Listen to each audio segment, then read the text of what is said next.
Itoje, one of the England players, bouncing up and down, almost fidgeting on his feet, raring to get going as England strip off their white tracksuits. They're in their dark blue change strip, the Pumas in their traditional blue and white hoops. Still waiting for fans to get in the ground. The seats are filling up, but I've just had more messages from our listeners saying they're struggling to get in, pictures of busy queues outside the stadium, so something for the organisers to look at least, to make sure we don't have these scenes replicated through the World Cup. It's almost full, but a noticeable number of empty seats. Let's hope those who are stuck outside get in before too long. But Matt Dawson and Chris Ashton, our top team here on 5 Live and BBC Sounds, a couple of moments away. A word from the two after we go through the teams. England are Ellis Gins, Jamie George and Dan Cole in the front row. Maro Itoje and Ollie Chesham in the second row. Courtney Lawes, Tom Curry and Ben Earl the back row. The half-backs are Alex Mitchell and George Ford. The midfield, Manu Tuilagi and Joe Marchant. Elliot Daly, Johnny May and Freddie Stewart in the back three. Argentina, front row, Thomas Gallo, Julian Montoya and Francisco Gomez Cordella. Matias Alemano and Thomas Lavanini, the experienced locks. Pablo Matera, Marcus Kremer and Juan Martin Gonzalez in the back row. Gonzalo Bertranou and Santiago Carreras of Gloucester at 9 and 10. Santiago Chocobares of Toulouse at 12. Lucio Cinti outside him at number 13. And then Matteo Carreras, Emiliano Boffelli and Juan Cruz Malia make up the back three. Here we go, Matt Dawson, 4 years on from the World Cup final, and it's again crunch time for England. And I think that's how England like it, underdogs. I know I'm not used to saying that, but over the last decade, they seem to want that tag. Well, they've got it. Against Argentina, they are underdogs. I want to see some fire in the belly from the off. I want to see excitement. I want to see threats from the likes of Earl, from the likes of Mitchell, from George Ford. Create those threats and space so the likes of Tuilagi and Marchant can cause some havoc. What a noise the Argentina fans are making, Chris Ashton, jumping up and down with seconds away. Yeah, we've got to get them on our side quickly. We need to start well. The referee is the Frenchman Mathieu Reynal. He says, let's go to work. Kicking from left to right, the Argentinians, and Santiago Carrera sends it into the Marseille night sky. Courtney Lawes is underneath it, this warrior at his 4th World Cup, the England Centurion. He sets it up on a slightly patchy velodrome surface. Will it be the slick, quick rugby these conditions might dictate? Or will it be more tactical and technical as Alex Mitchell, Matt Dawson hooks it to touch? Line out Argentina. What are we looking at 30 odd metres out? Yeah, a little intake of breath from Chris Ashton and myself there. Alex Mitchell feeling the pressure. You know, your visualisation, first kick-off, first ruck, first drop kick, and it didn't quite go to plan. And quite rightly, the Argentinians put him under enormous pressure. England returning the Argentinian passion in the crowd with Swing Low Sweet Chariot as Argentina win the line out. Set it up 6 or 7 metres in from touch. 5 Live and BBC Sound, your home of the Rugby World Cup. We're in Paris last night. We'll be in Bordeaux tomorrow. We'll be back here in Marseille for Scotland, South Africa. We're live in France with all the best World Cup coverage as Argentina set the ball up on the 10-metre line in England's half. A little ball out the back from Lavanini. And now they bring in Malia from full-back. There for the scrum half, Bertranou. A little ball out the back has Carreras. Well tackled by Ben Earl, I think it was. And England's defence so far, Chris Ashton, pretty good. It means Argentina will go to the boot. Yeah, Ben Earl's really setting the tone well. He's getting flying off the line, making his tackles. And Tom Youngs, it seems like those two are split either side of the pitch, trying to make a difference to the defence. Well, Alex Mitchell found himself in the backfield, kind of in a wing position. He actually took the ball really well, yeah, all things considered. And Ollie Chesham drives on from Mitchell's pass. That's good from England. And they're outside their own 22 with a couple of minutes on the board on 5 Live. Live at this spectacular ground in Marseille. Use it, says referee Reynal, and Mitchell obliges. That's a better looking box kick. Bang on halfway forward comes Malia and takes it well. Halfway line for Argentina, 0-0. As Bertranou gets slowish ball and now finds the number 8 Gonzalez. Maro Itoje trying to make a bit of mischief there as Carreras kicks for himself. This might work out for the 10. No, Mitchell does well. Scampers around and finds Freddie Stewart. He's got a wide open 50-22 here. Has he overcooked it? Oh, I think he's nailed it. It's not quite going to be a 50-22 because it bounced from inside the 22 out. An opportunity not quite taken by Stewart, but still a good territory gain for England. It just didn't need the long effort and the wiper kick to go for the 50-20. Actually, it just needed sort of like an angled grubber kick. Great option from Freddie off turnover, but again, that little variation of how England are going to attack when they get the ball, when they get quick ball, is exciting. I mean, for one person right now from the off, we spoke before the game, Tom Curry. I mean, I don't know what his tackle count is already or his involvement, but it feels like he's been at every ruck.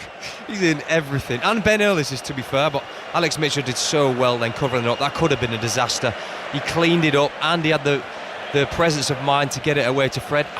I would have liked to have seen Johnny May ready to go up the touchline there, expecting that kick from Fred, chasing down the try potentially. Was there anything on that, Chris? Oh, well, there is blood, and that's why we've got a stoppage. I think it's Juan Cruz Malia. There was a clash of heads, I think, with Tom Curry, who's upright, and there's a bit of head-on-head, and there's enormous mitigation if the referee was to look at it, because both bodies were bent down, but it was a head-on-head clash. And Tom Curry's been patched up. Malia's got a lot of blood. I mean, it's one of those where you feel both players need to get looked at. Time off. And they're going to check it, Matt. I think they're going to check it. Match Array now making the TV sign to TV match official Marius Jonker. Well, Tom Curry has teed this Matthew, tackle I'm going to show you a head clash, upright tackle by England number 7, I think it is. That immediately is bad language. It wasn't an upright tackle. Can you put it on the screen, please? Well, I think Malia has taken the ball. As he's taken the ball and sort of bent his legs to take the contact. Tom Curry is... Oh, no, I'll take that back. I think Tom's in a bit of trouble there. They'll be looking at Curry's body position and whether he's making any attempt to hinge at the hips. What's your verdict, Chris Ashton? Because he's coming down from so high, taking the kicks. He's tried to time it perfectly, which... He's running a risk. It's a fine line these days doing that. We don't have the right footage. He's not in control of his body, though, is he? Show you again. Yes, please. Let's listen in. Okay, we're getting you a lot of booing coming around the ground, probably from the Argentinian fans. Malia's gone off to get his injury looked at, either patching up his blood or an HIA. We haven't got confirmation. I mean, Elliot Daly has waited for him perfectly to make the hit, and Tom Curry's come in very hard, very fast, waited for the timing. The emphasis has to be on Tom Curry being in control of that tackle, and for me, he's too upright. There is a net clash, so he meets the yellow card threshold, so I will give a yellow card and going for a field review, right? Yeah, I agree. Minimum yellow card. So Tom Curry's going to the sin bin, and they'll review it in the bunker. So Curry is going to get 10 minutes, but that might not be the extent of it. It's whether there's any mitigation, because there's head contact. He will only avoid a red card if there's mitigation. And you're right to sort of juxtapose Elliot Daly's perfect technique with Curry, who came in a bit reckless, Chris. This was our worry with Tom Curry starting. We want him there for everything that he's brought so far. The bloke's made 5-6 tackles already. But he's so, because he's been out for so long, he wants to make an impression. He wants that impact. Caged animal, isn't he? It's just that was the fear. We spoke about it all week. That this is the potential that could happen. I mean, he's really unlucky there, but the game's changed, isn't it?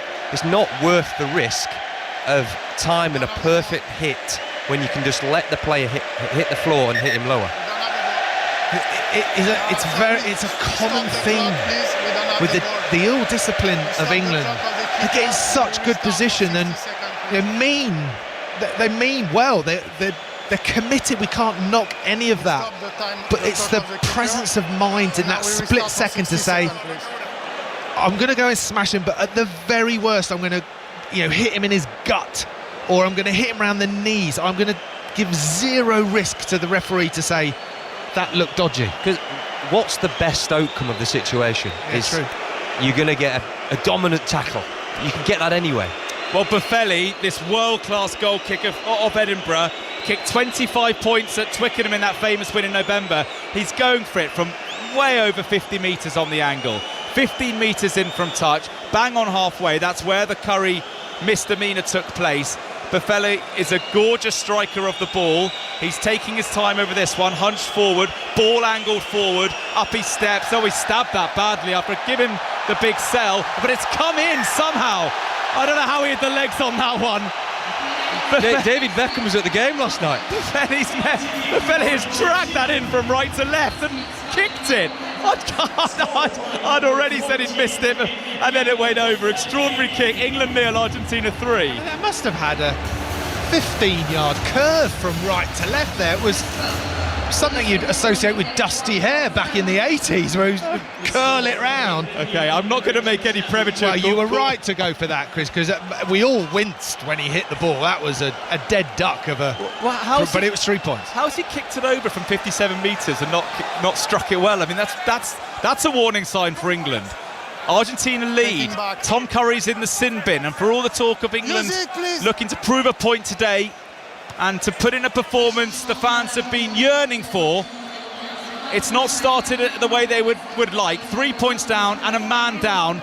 Curry in the sin bin. It could be upgraded to red.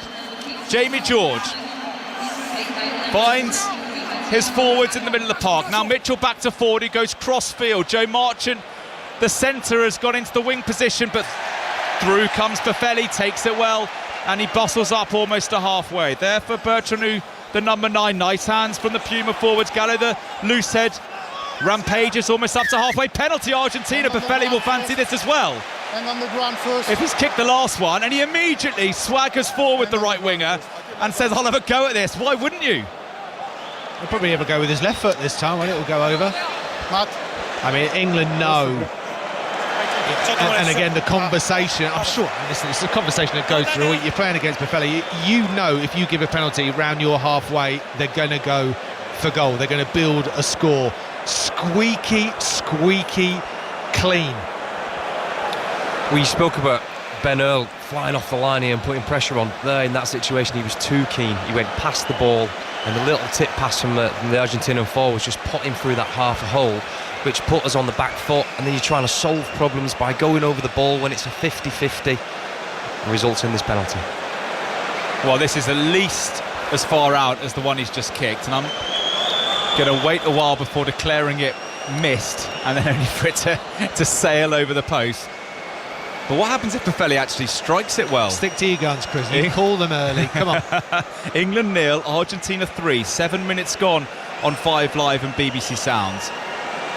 Whistles and jeers from the crowd as up steps Buffelli. Oh, he's got the distance by miles. This one may have just missed to the right, though. I think he can kick these 60-65 metres. No problem at all. He's missed that one, but it's way over 55 metres, and he comfortably had the distance. But it stays England 0, Argentina 3. He should have gone for the curl. Yeah, funny enough, it was a great strike. It didn't banana from right to left, but he didn't quite have enough to bring it in. The good news from outside, Sam Huxley, member of our production team, has been out there, and the big crowd has thinned out a bit, and the stadium is almost full now.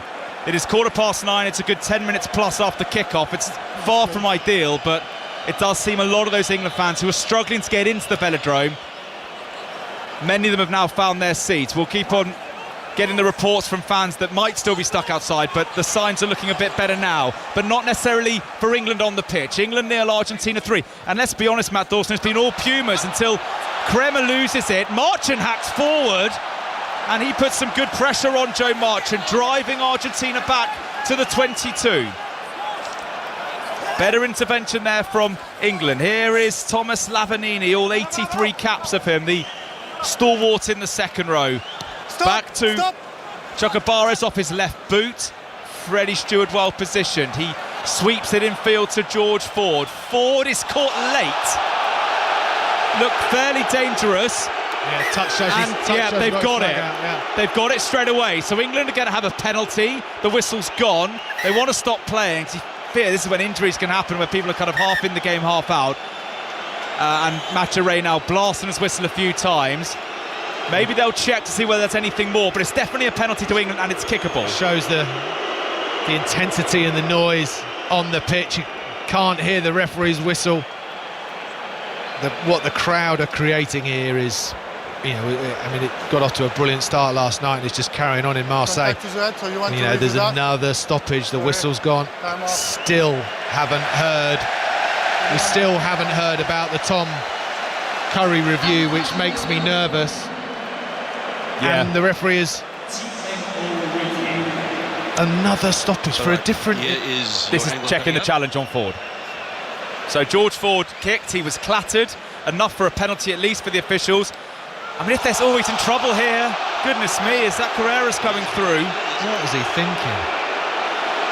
Yeah, it is. What was he thinking? Santiago Carreras, and he's turned his body, and if he catches Ford in the head, he could be sent off here. They'll go yellow review, will it, Chris? It might be the first contact is in the on the upper body, but it's going to be a yellow and review, right? If you're just joining us on 5 Live and BBC Sounds, it's England 0, Argentina 3. We've played 9 minutes. Tom Curry is in the sin bin, and they're still reviewing whether to upgrade it to a red card for a dangerous head-on-head tackle.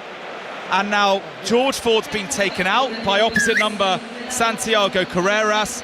He's been sent to the bin, and his yellow card, Chris Ashton, will be looked at to see whether that's going to be upgraded too. It looked a very similar situation to what we saw South Africa v Argentina in that game too, where we saw, I think it was a fly half from South Africa completely knocked out. He jumped to charge down, exactly the same manner, but caught him fully in the head. We had to go off concussion, which was a yellow card. We had some drama about it after the play, ended up getting banned. This incident wasn't clean flush in the head for me.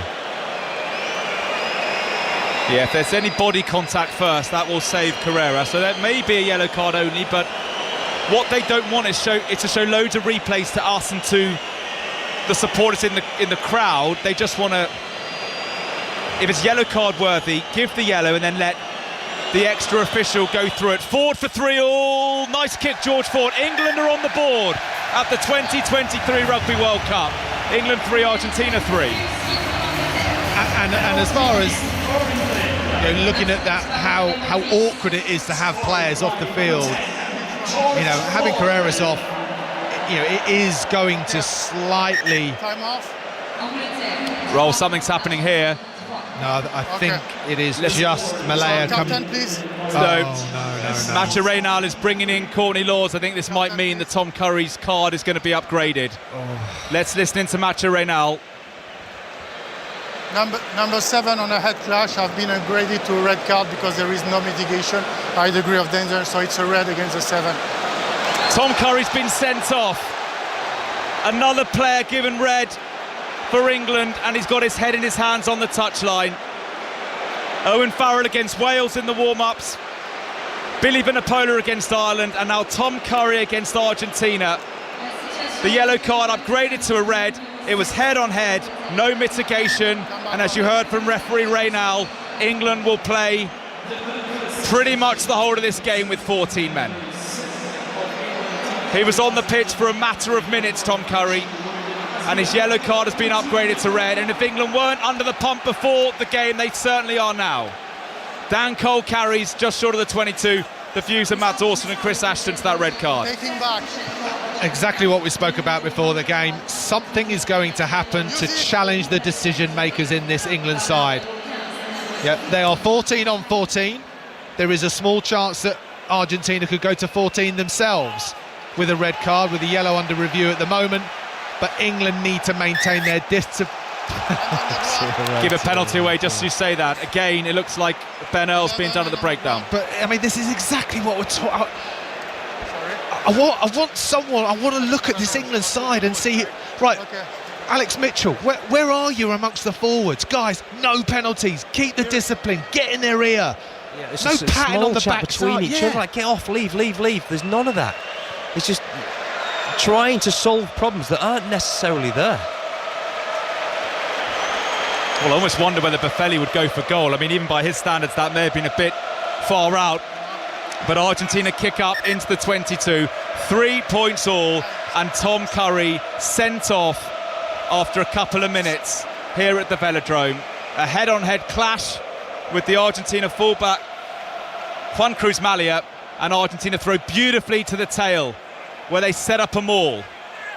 and they will know if they get Carreras back on, because lest we forget their fly half is in the sin bin, they will have 70 minutes almost to have a go at England, who are down to 14. The Puma Maul is just starting to encroaching into the England 22 and further. Chocobares is playing 10, the inside centre. Now they're there for Bertrand. I imagine they'll keep it quite tight now. They're in the red zone, Argentina. Courtney Laws does well. He's over the ball. He wins a penalty. England get a penalty inside their own 22 and a chance to relieve the pressure. I mean, I know Jamie George has sort of fainted to go for a quick tap penalty. It's his own 22 and okay, but sort of what I want.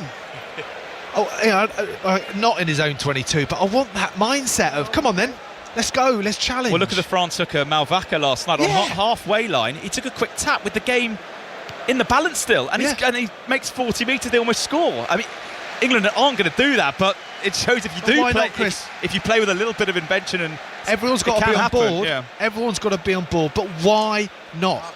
This is exactly what Argentina have been practicing in defence. So now they're going to work out their pods. They're going to be looking for Courtney Laws and Maratoji, Ollie Chesham. Where are they? Right, this is what we've practiced. England have got to break it up. No receiver. No receiver. In the gap. England have the line out from that penalty. It was a good clearance kick into the Argentinian half. Jamie George throws, doesn't quite work to Laws. Alex Mitchell wings it to Ford. He finds Joe Marchand, who's smashed by Kremer on the gain line, and Argentina flock over that ball trying to turn it over. But still there for England. Ellis Genge slightly isolated, had Stewart, but set it up as Ben Earl actually just over the 10-metre line. Back now to Ford with a kind of hook kick. He finds grass and it bounces once and cleared by Argentina. Stop. And it's going to give a counter-attack opportunity here for Freddie Stewart. That was Malia with the kick. He was back on with the tape job around his head. Ford's kick has gone high but not very far. Stewart kind of tries to batter back. It's scrappy out there. Buffelli knocks on and it will be a scrum to England. So after all that, it's a scrum round about the halfway line. Look, it's a set phase. They're off the line. You can see it's a three-phase plan. They're going one to the middle. But if you're getting smashed on the first one, the rest of it doesn't matter. If you're not getting clean ball off the top at your line out and looking to get gain line in the middle of the field, the whole thing goes out the window and you have to kick the ball away, which is what we saw George do. Found some space, luckily, down the middle of the pitch, but we've got to get clean ball and we've got to give ourselves a chance to make some attacking rugby. Well, and this opportunity, it genuinely doesn't get any better to see how England want to attack. A left-hand scrum, halfway line, all the space of the field. Where's the endeavour? This is going to say to me, to the listeners, to absolutely everybody, what have England got? I'm not expecting them to score a try, but show me what you've been practicing and what the endeavour is. Quarter of an hour gone. Stade Velodrome in Marseille. England 3, Argentina 3. That doesn't help tell half the story. It looks like Argentina's card is going to stay at yellow. It's just flashed up on the screen. So it looks as if we'll get confirmation that Santiago Carreras is going to be able to come back on in about 5 minutes when his sin bin is up. Tom Curry's yellow, though, upgraded to red. And again, I'm surprised Buffelli's not having a pop at this. It's a penalty to Argentina from the scrum. So England set piece, Chris Ashton. It was a free kick only. Yeah, that's why they couldn't go for goal. A wobbly Gary Owen, well taken by Stewart, who claims the mark himself. Yeah, decent take that. That was the dreaded floater kicked on the middle of the ball. Freddie Stewart couldn't jump for that because it just would have tied him up in knots.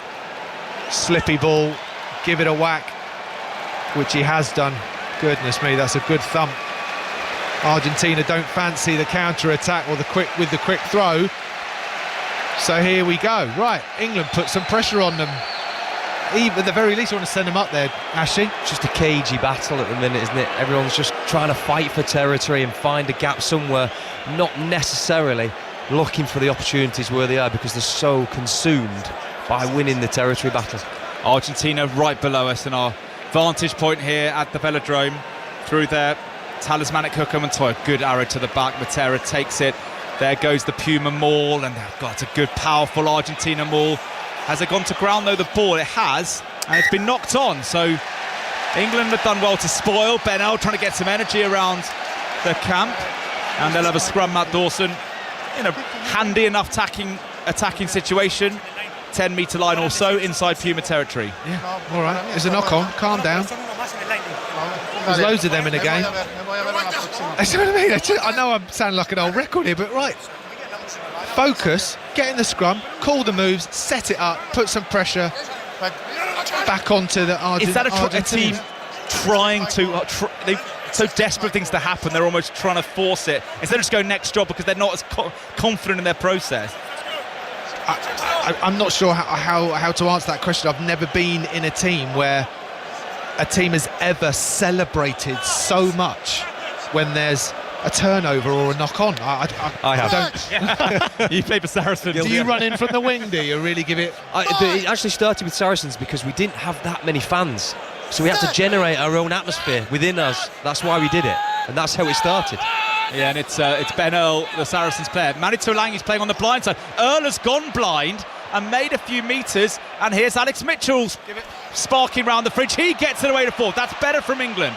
Almost up to the 22. There for Earl. Here comes Ellis Genge on the carry. Met by a flying Argentinian. They might get a penalty here with Kremer on the wrong side. No, back to forward. Was he going to drop goal? No. He feinted a kick and gave it to Ollie Chesham. In between the 22 and the 10-metre line for England in their blue and their red socks. Jamie George stoops forward. Now George Ford, a little bit of shape here for England. They may have numbers. Ben Earl's over on the far side. He kicks for Johnny May, and it runs out of play. And there was space there for England. And Matt Dawson shaking his head, no doubt wanted to see Earl either keep it in the hand or execute the kick a bit better. But a few little glimpses there from England with ball in hand. There is, yes, definitely. And when we're in that back line, you want to get Ben Earl or not, you get forwards out the way. But you make the back, as a back, you want the ball in that space. That is prime back position. But we've got Ben Earl on an outside arc, sticking in a 10-metre grubber. But we created an opportunity. We found an edge. There is a positive there. Yeah, it was a good break from Earl around the fringes and taken on from Alex Mitchell. A good combination. More of that. But again, it's because it's broken field. It was the scrum wheeled left. It was not to plan. And that is how England are going to win this game. They've got to break Argentina down. Cleared from Bertranou, the 9 for Argentina. Johnny May missed out on the 31, and he's in the 15 now after that injury to Anthony Watson. He set it up. England on the halfway line. Genge carried. Mitchell goes back to 40, will kick, but has he got the runners here? Daly is after it. It's gone too far. Okay. Not a game for the... the one for the purists, Chris Ashton, so far. Why is George Ford so deep? Yeah, earlier definitely was. And the honest answer, I have no idea. But even then, he's sensing... As soon as he's seeing that players forwards our back are losing gain line, at any point we're going to the kick. And there he was trying the spiral, he was trying to find the spiral with the ball, it just didn't quite pay off. Cleared from the Pumas. It was a free kicks, they didn't go to touch. Carreras, the Santiago version at number 10, is back on, so his yellow card was just a yellow.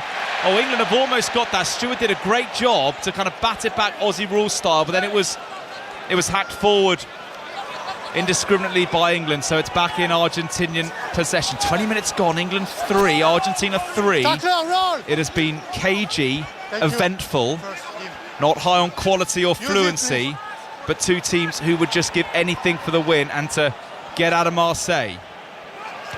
Bertranou, the Puma scrum half kicks, a tester for Stewart. He's good under these though, and he takes it really well, Freddie Stewart. Can England get some quick ball? Mitchell. Out it goes to Jamie George, out the back to fourth. They might have some shape here. To Elangi, over to Marchant. He's been shown the outside. He had May there. He should have given it. May was in acres of space. Now Ben Earl goes to play dummy half, rugby league style. Halfway line for England. 3-3 on 5 Live and Sounds. Live at the Velodrome in Marseille. Still in English possession.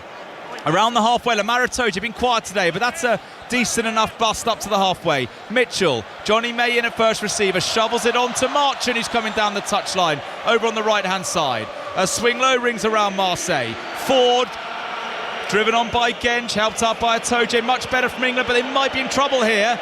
Oh, it's a clean turnover by Matera. The referee was happy he was legal. Argentina kicked forward. This could be a 50-22 for the Pumas.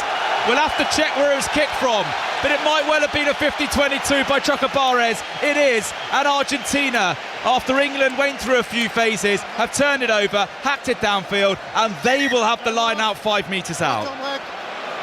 Yeah, I thought I saw a high shot on like a swinging arm on Maro Itoje. I don't know whether the officials are maybe having a look and drag back, but lovely turnover, solid jackal, quickly recycled, and the difference there in that 1-2 pass. Remember that about, I don't know, 10 minutes ago when George Fort hit that, Freddie Shute hit that long high wiper kick, opposed to this was a lovely little bouncer.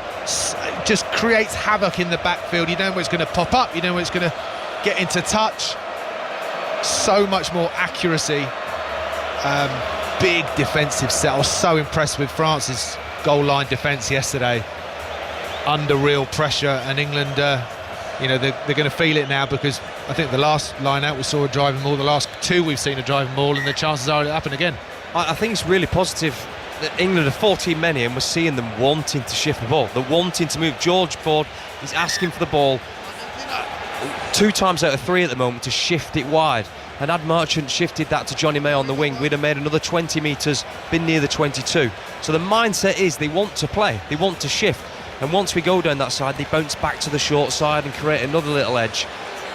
It feels a bit different from what we've seen the past few weeks. There's been a couple of little pick and goes round the corner, haven't there? Those quick rucks. Yeah. Ben Earl. We haven't seen that. No, we haven't seen that at all. And of course that makes the defence really have to think about, are they going to squeeze in tight?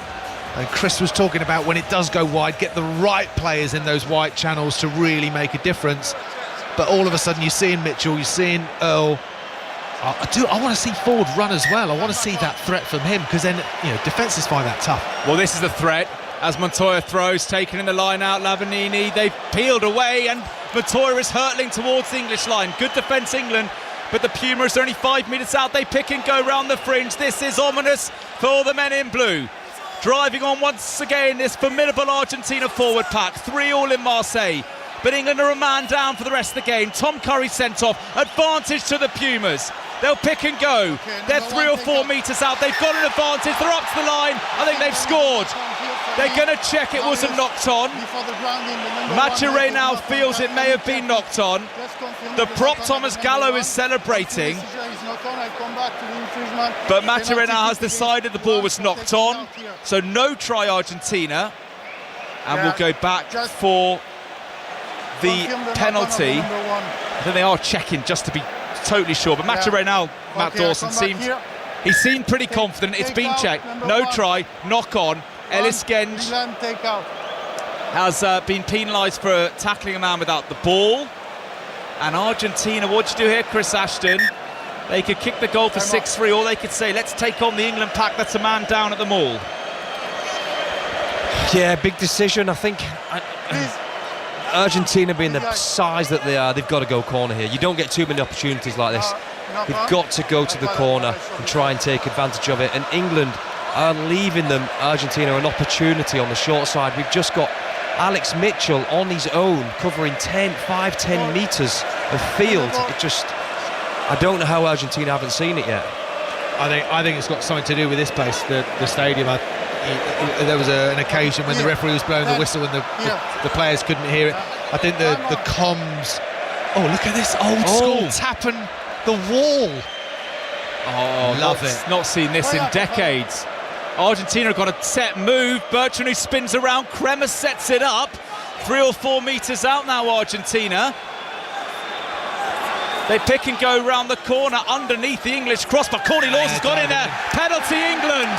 Now that's worth celebrating for England, because Argentina were pressing and pressing. They went to a set move, but England have held firm. And how big is that going to be for their confidence? They are up against this with Curry sent off, but it's still only 3-3 on the scoreboard, and Courtney Laws, the skipper, has come up with a captain's play. Yeah, Francisco Gomez Condela just absolutely firing in as hard as he possibly could, but had no control. Off his feet, Superman dive over the ruck. I love the invention. It looked better than it was, though. You're absolutely right. How many times have they practiced that for nil gain? The voice of Matt Dawson and Chris Ashton. Matt, a World Cup winner with England in 2003. Chris Ashton, multiple Premiership and Champions Cup winner. Our trophy-laden pair of summarisers here on 5 Live. England 3, Argentina 3. Swing low, sweet chariot. The England fans have not been perturbed particularly by this curry red, as England win it at the line out, and they're mauling. It's crabbing across the field, but it's nicely set, and they may be able to straighten it up. Not bad from England. What do they do now, though? Ford and Daly are left. Tuolangi is right. Mitchell sparking down the left side. Ford shoveled it on to Daly. Daly, the left winger, sets it up. They're inside Puma territory now, as Ellis Genge had Ben Earl with him, but England have resourced that ruck pretty well. What do they have after a couple of phases? Looks like Mitchell is going to go to the boot. You're gesticulating at something, Chris Ashton. How tight we are as England. We're all within the near post. There's absolutely no threat. It's obvious we're going to kick. Yeah, and it was a long kick as well, too long, and it's meat and drink for Emiliano Buffelli. Yeah, that all comes from such such positivity with that line out. It was a bit crabbing infield, but it was going forward, and then England waited till it went static to then have the attack rather than getting the ball on the front foot. Well, it's an England team devoid of fluency, but we knew that. Can they guts it out? It's not going to be pretty. It hasn't been pretty. It's been 25 of the scrappiest minutes as Argentina go quickly, and maybe it'll be the Argentinians who put some width on the ball, and they're having a go from their own 22. We've not seen their flyers, and they've belted it out on the full. So Argentina, through Santiago Carreras, losing a load of territory. He was inside his 22, but he's only made 10 metres or so. You wonder if Carreras should have had a go there, given how quick he is and how electric he's been for the Falcons in the Prem. But he kicked, and England will have a line out in a handy attacking situation. Yeah, the England were appealing to say that Carreras was outside of the 22 or on the line. It was a fine line. But anyway, forget about that. It's only got 10 metres. A brilliant attacking opportunity for England. If you're going to drive it forward, great, but give it to the backs on the front foot. See what they can do. Jamie George, 30-odd metres out. Lovely arrow to Saracens teammate Atoje, who soars high and is now at the epicentre of this blue maul. Not going anywhere yet, but again, it looks reasonably well set, and Jamie George is trying to shove it forward towards the 22. There for Mitchell. England maybe a bit on the front foot now as Tuolangi crashes into the Argentinian midfield. There for Mitchell. George Ford, it doesn't really want it. Genge is stationary. Can't say England are playing with a huge amount of pattern or shape, but they do have territory. And it's 3 points. Ford's going to drop a goal here. 40-odd metres out. He's got the distance, George Ford. Has he pushed it to the left? No, it's a beauty. It just snuck in the left upright. And from 48 metres, a rare sight. A drop goal. And a beauty from George Ford, putting England in the lead. Matt Dawson nods his head. Yeah, no, I'm never going to complain with that. It was very scrappy, and to be honest, is pretty much the only option George Ford have, and great George Ford have had. You won a World Cup doing that, didn't you? Yeah. More of it then. Listen, 5 Live are sick to death of me saying have a team that learn how to do a drop goal for key matches. It's 3-3. It's made the difference. Maybe we'll see a bit of Yanni De Beer from England. We were discussing that on our World Cup top 10s when De Beer and South Africa kicked 5 drop goals against England to win in '99. England are leading.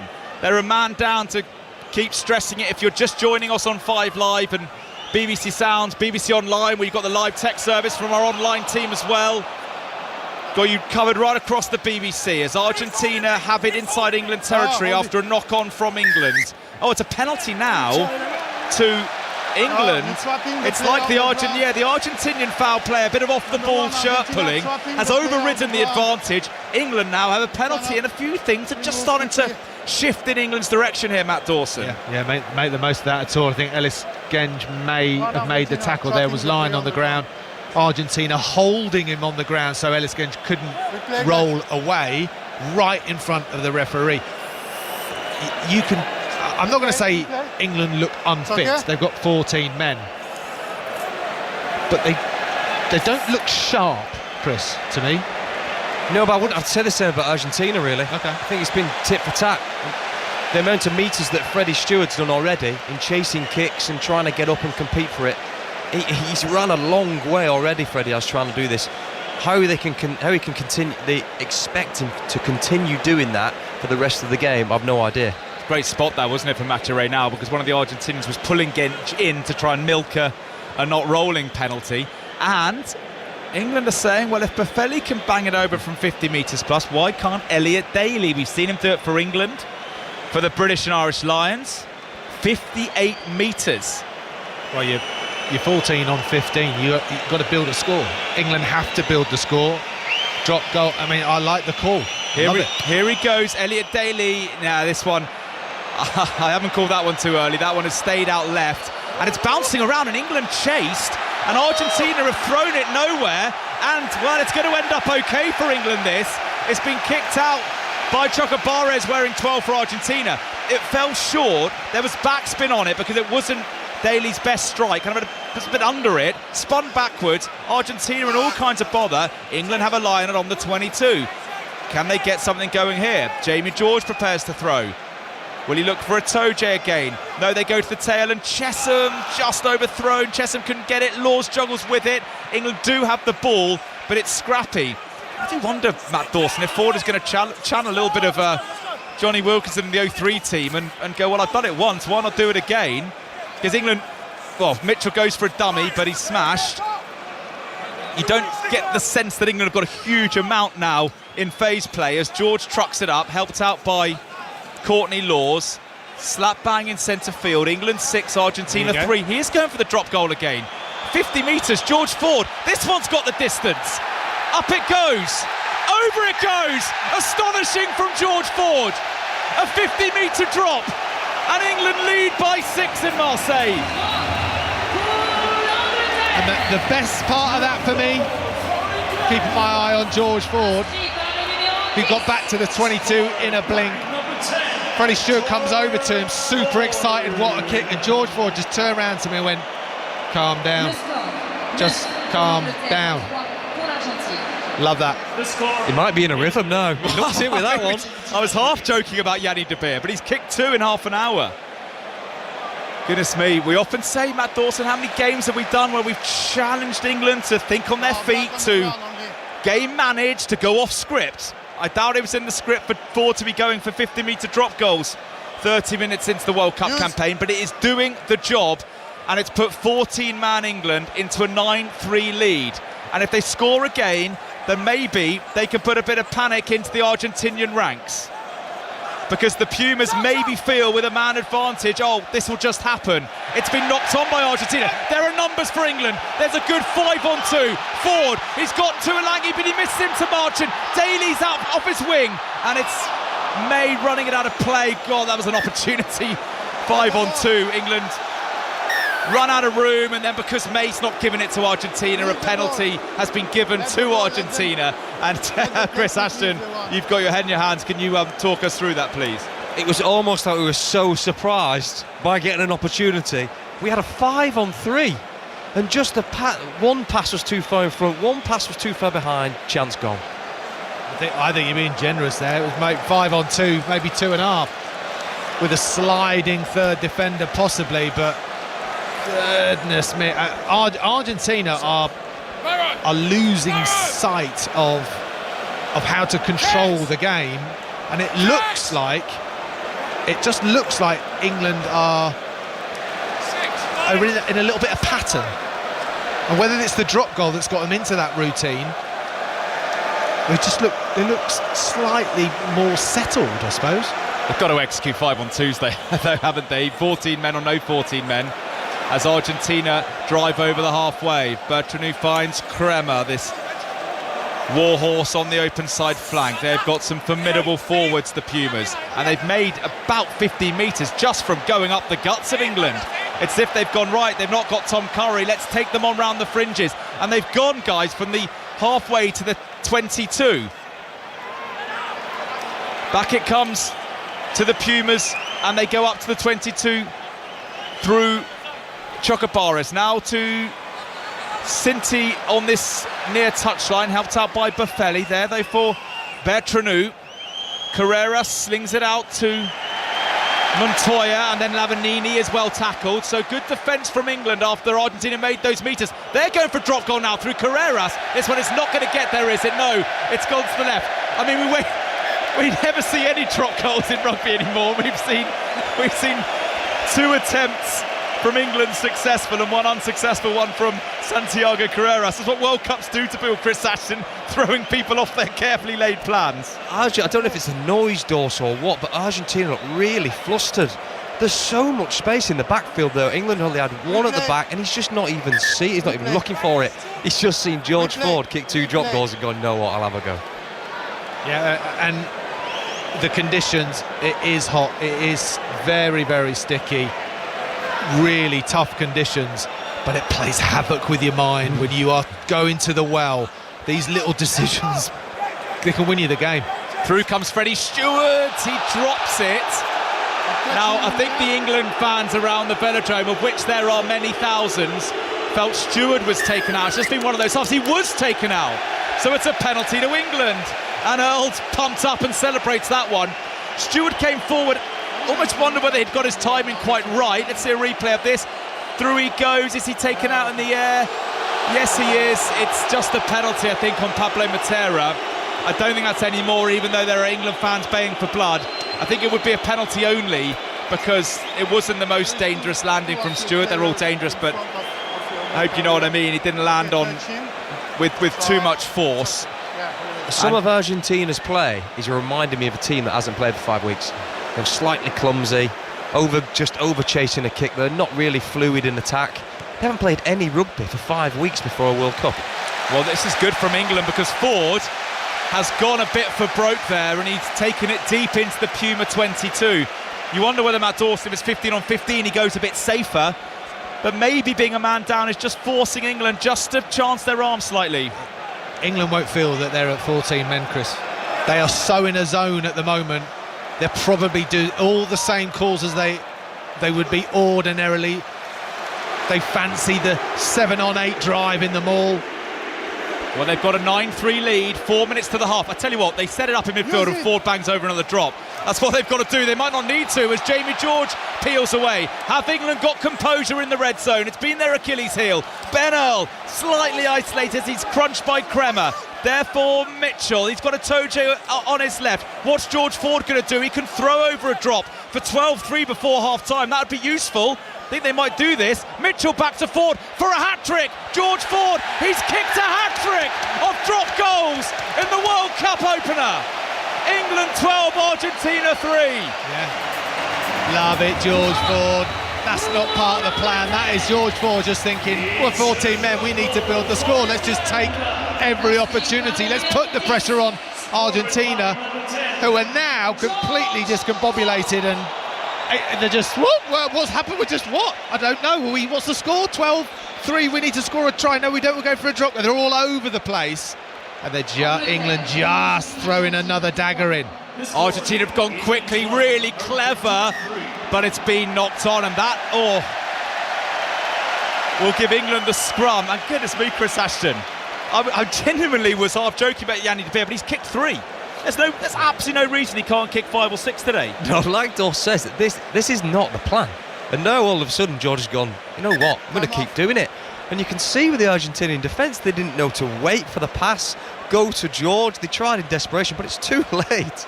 Might as well just keep doing it now. And what I liked about that, the England forwards, they ducked because they knew it was. So it feels as if England had gone, okay, it's a plan.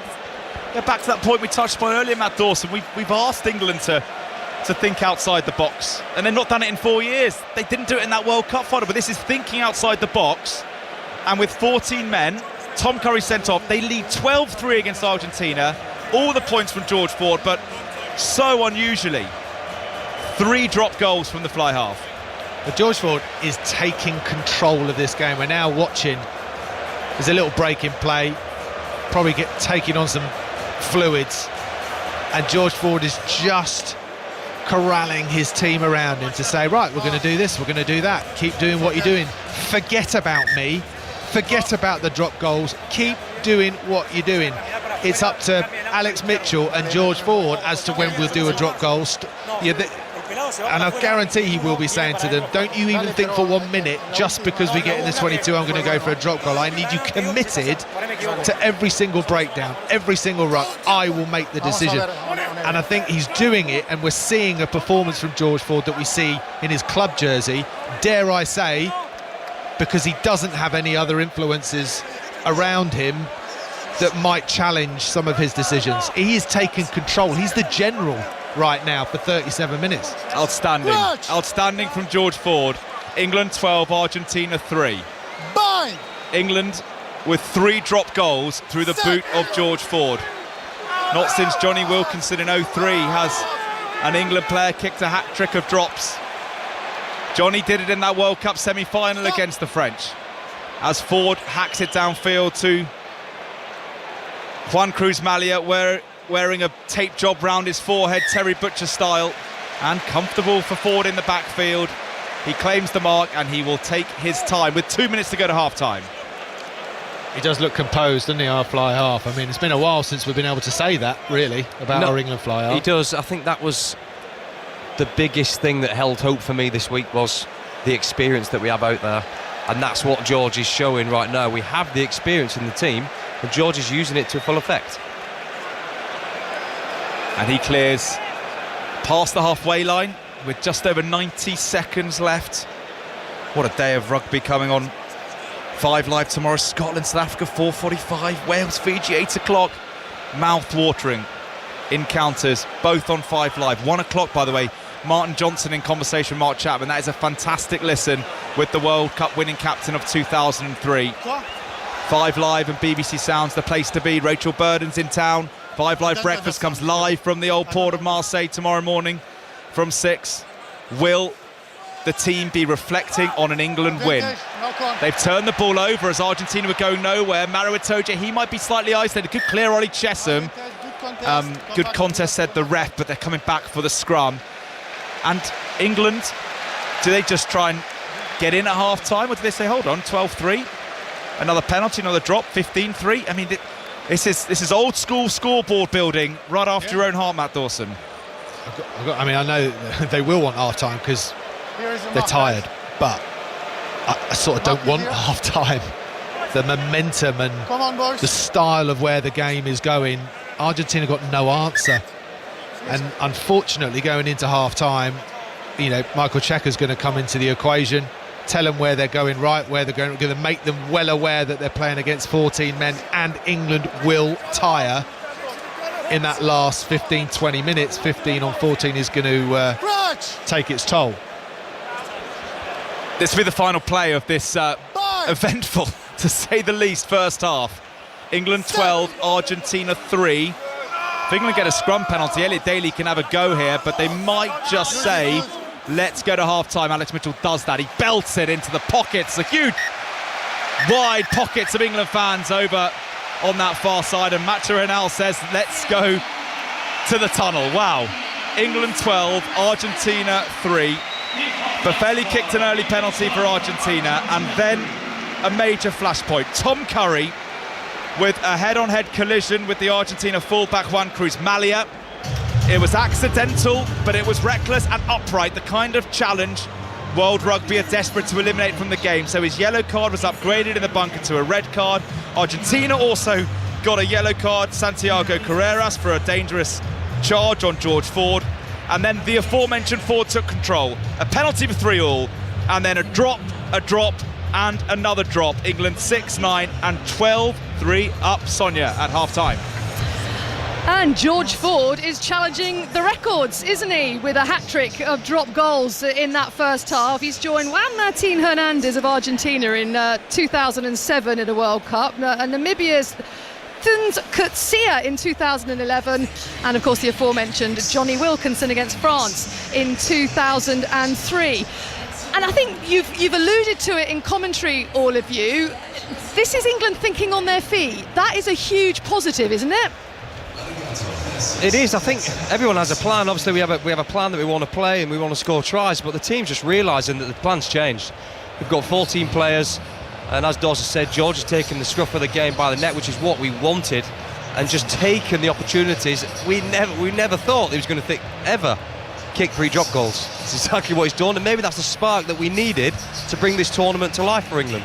Wherever he is, I'm wondering what Yanni De Beer is thinking right now, because he's probably thinking, oh, hang on a minute. My record of 5 is really under threat here.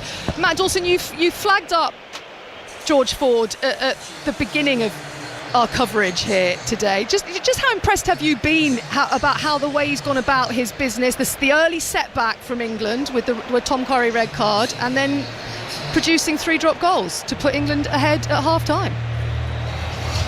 In very high level team sport environments, there are some players who are, as Ian McGeechan would say, test match animals, and at the highest level, at the bigger games, they shine because they love the pressure, they love the adversity, and it's no different. It's sort of no different than, Sonia, you presenting live at the Open and the OB goes down and someone says right, Sonia, it's just you for the next 20 minutes, it's just you, we've got to fix the rest of it. But the professionals like yourself, you go, well, do you know what, yeah, it is me and I am going to do it, and you're not reading any notes, you're not going to any interviews, you're just holding court. And that's what George Ford has done today. And I'm convinced it's because he hasn't got Ben Youngs and he hasn't got Owen Farrell around him, that it's just like, this is me. I have to take control of this game. And I'm going to do a drop goal there. That's worked out well. Oh, there's another 3. Come on, I'll have. And it's starting to, the cogs. You can see the cogs in his mind thinking, I have control of this game. Right, everybody, listen to what we're going to do. And I'm just hoping underneath this stadium right now that the coaches are not trying to get in to the players too much. 85058, you've been getting in touch with us on social media and via that text number. Gemma, missing Farrell in the squad? Question mark. Not when we've got Fordy smashing the drop goals. Sean, wow, George Ford, take a bow. And then, of course, inevitably on the red card. This is Ian. For goodness sake, what was he meant to do, Tom Curry, we're talking about, with his head? Are they rugby players or not? This sport is getting ridiculous. Was it bad judgment or bad luck? I think it's both at once, if that makes any sense. Of course, Tom Curry is he's not trying to headbutt the Argentinian, but it's all about his action in terms of how he's hinging at the hips. And Matt Dawson really astutely noticed how Elliot Daly was next to him, executing a much different type of tackle. So Daly was hinged at the hips, taking Malia lower. The one thing, or many things World Rugby want to change, but they want to avoid 2 heads in the same space, and that's what happened when the tackler coming in is not bending at the hips to make a difference. Now, you saw Curry on the sideline, there's no chance he's trying to hit the Argentinian with the head, but it's reckless. He's not looking after his body position and therefore looking after the Argentinian. So by the letter of the law, and people might not like it, but by the letter of the law you can thoroughly understand why the officials have found no mitigation and therefore head-on-head contact's a red card. And Tom Curry, of course, will not play any further part in this game. And remember, that's a 3rd red card for England, following hot on the heels of Owen Farrell and Billy Vunipola. Lots more to come here from Marseille. We will have the second half of England against Argentina, and despite being a man down, England lead 12 points to 3. A hat-trick of drop goals from George Ford. Plenty more to come after the news on 5 Live with Joe Critcher. Listen on BBC Sounds. This is BBC Radio 5 Live. Daniel Khalif, who escaped from Wandsworth Prison in London on Wednesday, has been recaptured. Police pulled him from a bike and arrested him in the Northolt area. The 21-year-old was being held on remand, awaiting trial on terror charges. He broke out of prison by hiding underneath a food delivery lorry. More than 1,000 people are now known to have died in a powerful earthquake which struck Morocco last night. Buildings and homes collapsed in Marrakesh and the surrounding areas. Hundreds have been injured and many are still trapped. Two men have been arrested by counter-terrorism officers from the Met Police on suspicion of breaking the Official Secrets Act. A man in his 30s was arrested at an address in Oxfordshire and a man in his 20s was arrested at an address in Edinburgh. Both men have been released on bail. And today was the hottest of the year, according to provisional figures from the Met Office. A temperature of 32.7 degrees Celsius was recorded at Heathrow Airport, but thunderstorms are forecast in parts of England and Wales. Why is it called a smart speaker? Because it's smart. You ask it to do something and it'll be done. Just say, smart speaker, ask BBC Sounds to play your favourite music mix. Oh, that's nice. Or you can say, ask BBC Sounds to play that brand new podcast. Ooh. And you can even ask BBC Sounds to pause, rewind and restart live radio on your smart speaker. If only everything in life was that simple. For music, radio and podcasts, on most smart speakers, just say, smart speaker, ask BBC Sounds. Rugby World Cup 2023 on 5 Live, Radio 5 Sports Extra and the BBC Sport website. And you are listening to our coverage of England's opening match at the Rugby World Cup. They lead Argentina 12 points to 3, but 3 drop goals from George Ford. Massive talking point, a red card for Tom Curry. We will be back for the second 40. Elsewhere, England drew 1-1 against Ukraine in their Euro 2024 qualifier earlier today. Kyle Walker scored his first international goal on his 77th appearance to earn the point. Speaking to John Murray, the Manchester City defender says it was a special moment. Obviously, personally, it was a fantastic night. I think as a team, we probably could have done, a little bit better and should have done a little bit better in front of goal. But it's a point, and in this tournament football, you need to make sure that you get the points and take them off the people that are around you. When you were in and you brought it under control, at that moment, did you have a split second to think of the enormity of what was about to happen? No, I mean, I took a touch and it sat down. The pitch was very soft today, so the touches just sat down perfectly in front of me. And maybe if it's a little bit wider, I look to square it, but it sat down comfortably, and I just wanted to take a shot goal.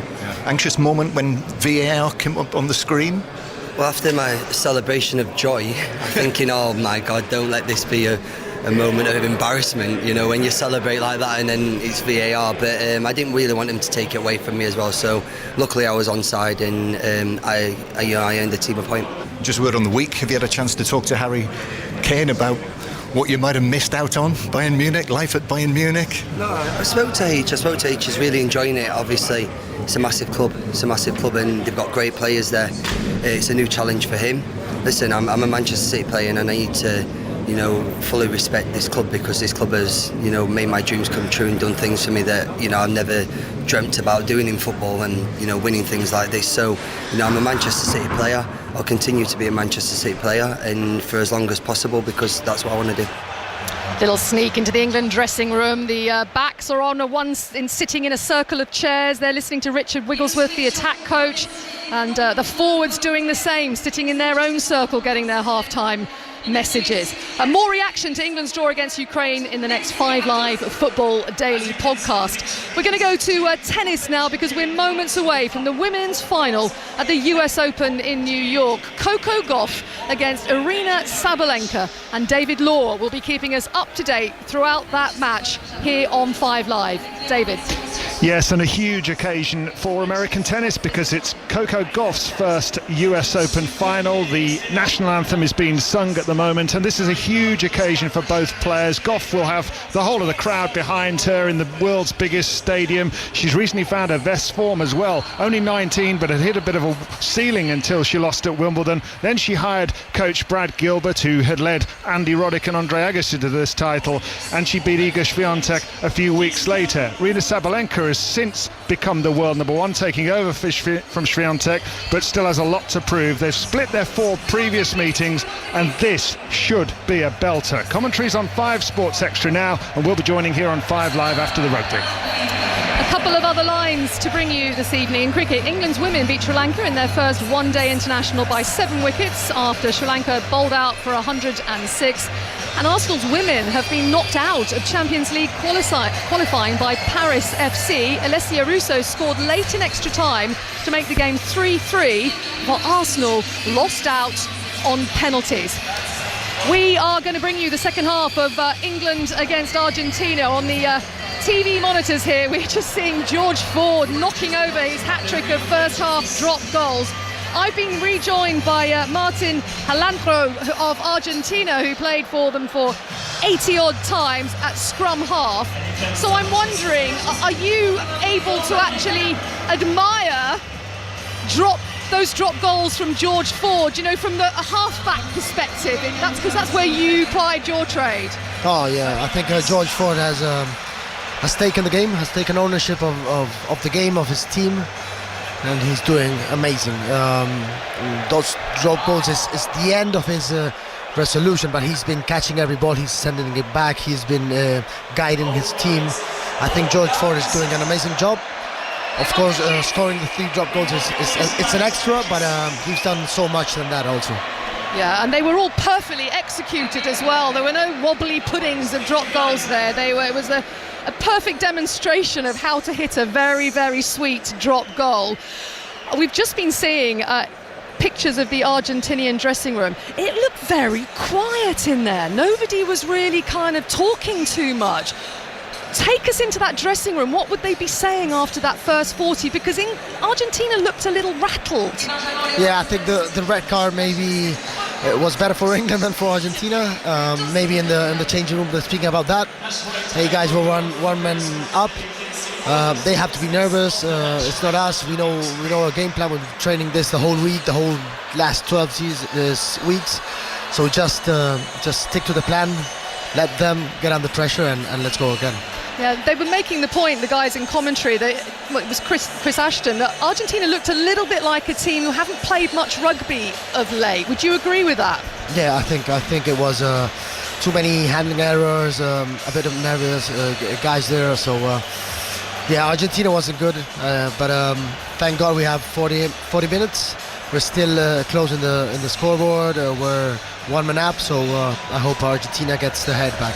Martin, Matt, when you've got England in the ascendancy as they were towards the end of that first half and all the adversity they've overcome, and they had so much momentum and positivity, when you have to then go into the dressing room and all that emotion sort of calms down, how do you recover that again when you come out for the second 40? Yeah, that is going to be a challenge for them, because there's a lot of adrenaline flying around, isn't there? And then all of a sudden there's a bit of calmness, and they probably are saying, right, take a breath, get some fluids on board, get some foods on board, whatever they're going to do at half-time, change their kit. And it just takes, it's a massive half-time for both coaches. Both coaches, England's coaching side of somehow, it's not as easy as saying, oh, keep doing what you're doing. It's just not as easy as that. Whereas Argentina naturally have a right, we need to do this, we need to do that, we need to change, we need to cut the ill discipline and the mistakes, whereas England were actually the last sort of 15 minutes and a half, where do you fault it? They were very accurate, they kicked well, drop kicked well, scored points, kept the scoreboard ticking over, kept their discipline. It's a tough one for Borthwick because he's not been in that position before. Martin, as we see the Pumas again, what is the one area you want to see improved from them, from your team? I think Argentina needs to keep the ball. Needs to keep the ball, put England under pressure, just make some faces and play some rugby. It's the only way you're going to win. Okay, we're all set to go again. England up 12 points to 3. Hat-trick for drop goals for George Ford, anyone in the second half? There's absolutely no reason why not, is there? He's kicked 3 in the first half, and really it was 3 in 20-odd minutes. And he's bouncing the ball and looks a bit like he did in that England-New Zealand World Cup semi-final, when he's got that steely look on his face, ice cool, meaning business, and he kicks us off in this second half. And it's well taken by the Pumas. Oh, the number 8's away there, Gonzalez, and It's gathered up by Argentina from a loose ball. That was Thomas Gallo who did well. And as Martin Landaja was saying, are the Pumas going to go and play now? Gonzalez offloads, knocked on. But Argentina have played more rugby there than they pretty much played in the whole first 40, running it out with real intensity because they are up against 14 men, Matt Dawson. Yeah, there was an excitement about Argentina there, Ashley, when they broke the line. First of all, you could see that sort of flood, that rush of right. This is what we're going to do. They got sucked into it first half. They almost should have felt like they had 14 men themselves. They were playing rugby like that. Definitely the half-time coming when it did has helped Argentina without doubt. Chris Ashton and Matt Dawson, our top team on 5 Live Sport. A minute or so into this second half. England 12, Argentina 3. If you're just joining us on 5 Live and BBC Sounds, George Ford's banged over 3 drop goals as 14 men England. Tom Curry's red card has meant England playing 77 minutes with 14 men. They lead 12-3. And can they recreate that kind of accuracy at the start of the second half they were showing at the end of the first? A scrum to England just short of halfway. What they would give for a penalty to then work their way into Puma territory. Fed by Alex Mitchell. Pretty solid scrum from both sides. Earl changes his bind and picks up Ben Earl and finds Joe March. There's no clearers at all. So Earl's got to go in, and the whole England scrum was kind of trapped on this side of the pitch. So it's incredibly slow ball for England. When does Ford try another drop? It's got to probably come from the left side of the pitch for his right-footed angle, but he's kicking them so sweetly. I doubt from as far out as here, though. He's standing in the centre circle where Olympique Marseille play, but he's left it this time to Alex Mitchell to kick. Forward comes Carreras, who's knocked it on, and that's good from England. If you're going to play kick pressure rugby, make sure it's contestable, Matt Dawson, and gain the territory. England have a scrum now deep in the Argentinian half. Yeah, decent kick there from Alex Mitchell, just mixing it up a little bit, a more attacking box kick in Argentina's half, and not too far. So Johnny May had a good opportunity to sort of get around, curve his run around and make it awkward for Argentina to get a clear run at it. Another break in play here. Jamie George just sorting out some laces on the boots. I'll tell you one thing it has changed here is the bench, the substitutes. How are they going to be used? It's probably drastically changed for Marcus Smith. I've seen much of him tonight. Let me run through those replacements, Ashley. Theo Dan, Joe Marler, Will Stewart, George Martin, Lewis Ludlam, Danny Kerr, Marcus Smith and Ollie Lawrence for England. I mean, it looks like we're going to see more of Ollie Lawrence than Marcus Smith and Danny Kerr when the time needs. But and Argentina too, they're going to need some spark at some point to bring this to life and try and get them some points on the board to get them back in it. The danger is with the bench though, is that they don't overplay it. You come in on, you're excited. England are 12-3 up. You've got to slot into whatever George Ford wants and not go out on your own and what looks like could be an amazing break get isolated and turned over rather than going through the phases. It's going to be a reset at the scrum. Looks pretty even, doesn't it, that contest? England have gone with Dan Cole starting on the tight head. Only his second test start since 2019, that World Cup final. You'd have thought that would have been it for the great servant of English and Leicester rugby. But he's back and he's looking to lock up this England scrum alongside Jamie George and Ellis Genge. And I tell you what, these England fans who have been milling round the harbour for the last couple of days, they would have get a smash and grab win. How they will celebrate long into the Marseille night. It's already 10:15 local time, but this city won't shut for a while. Alex Mitchell feeds.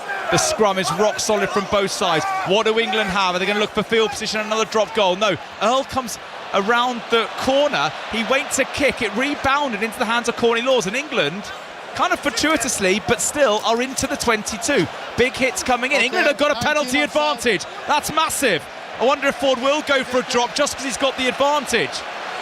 Mitchell doesn't get it out, but it doesn't matter. Argentina offside, and England will go for goal. And 15-3 if they can kick it. Suddenly becomes a really, really healthy lead. Well, it comes from pressure, doesn't it? When 19 you're wide. making line breaks and you're 19. 12-3 up, then all of a sudden you do just get a bit confused about where your defensive line is. You might think, oh, I can get a rush up here and make a quite a positive tackle. But on that occasion, it was not the time for Matera to jump ahead of the line under your sticks. Easy penalty for the referee to give. 15-3's tidy, isn't it? It is. We've got to keep with the momentum when we've got it. Keep it as long as we got, because there is going to come a stage in the game where Argentina are going to have a fair win behind them, especially with 14 minutes, like I said before, and we start to tire. I mean, hopefully we don't, and it stays like this. But Argentina cannot get a foot in this game yet. England 12, Argentina 3. 45 minutes on the clock in Marseille. Up steps Ford. He bangs it over. Ford 15, Argentina 3. Yeah, tremendous control from England. Lovely little hands in the midfield between George and Genge, putting pressure on the Argentinian.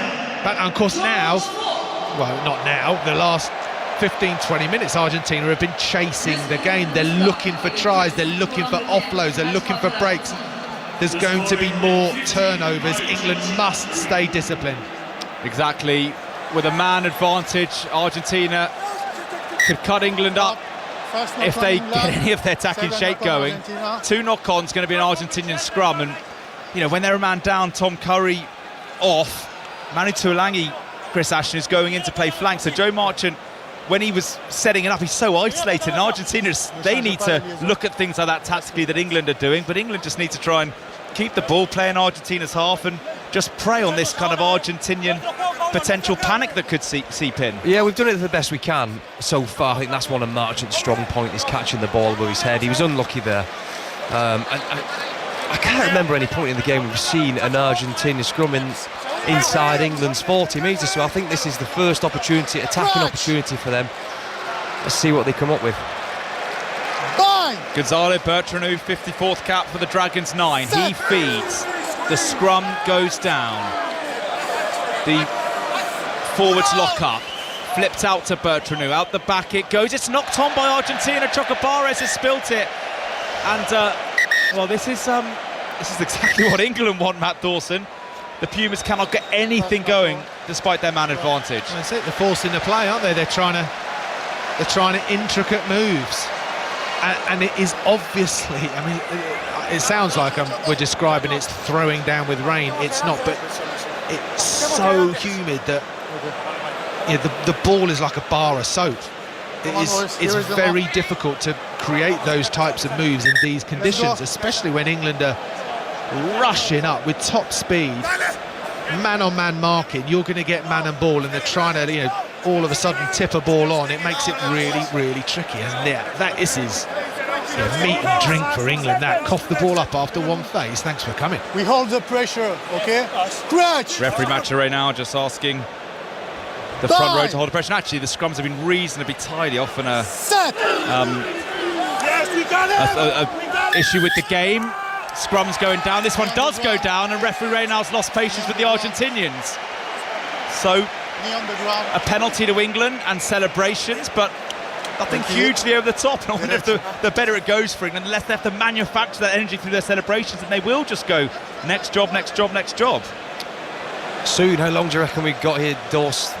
Another 5 minutes or so before Argentina start looking at the clock as well. You start going, we haven't got long here, lads. We need to get something on the boards. Then you're trying to force it even more.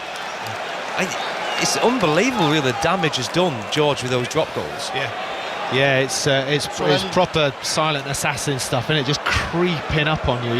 You get one drop goal. Yeah, okay, no worries. It's 6-3. It's fine. 9-3 is fine. It's fine. Oh, 15-3.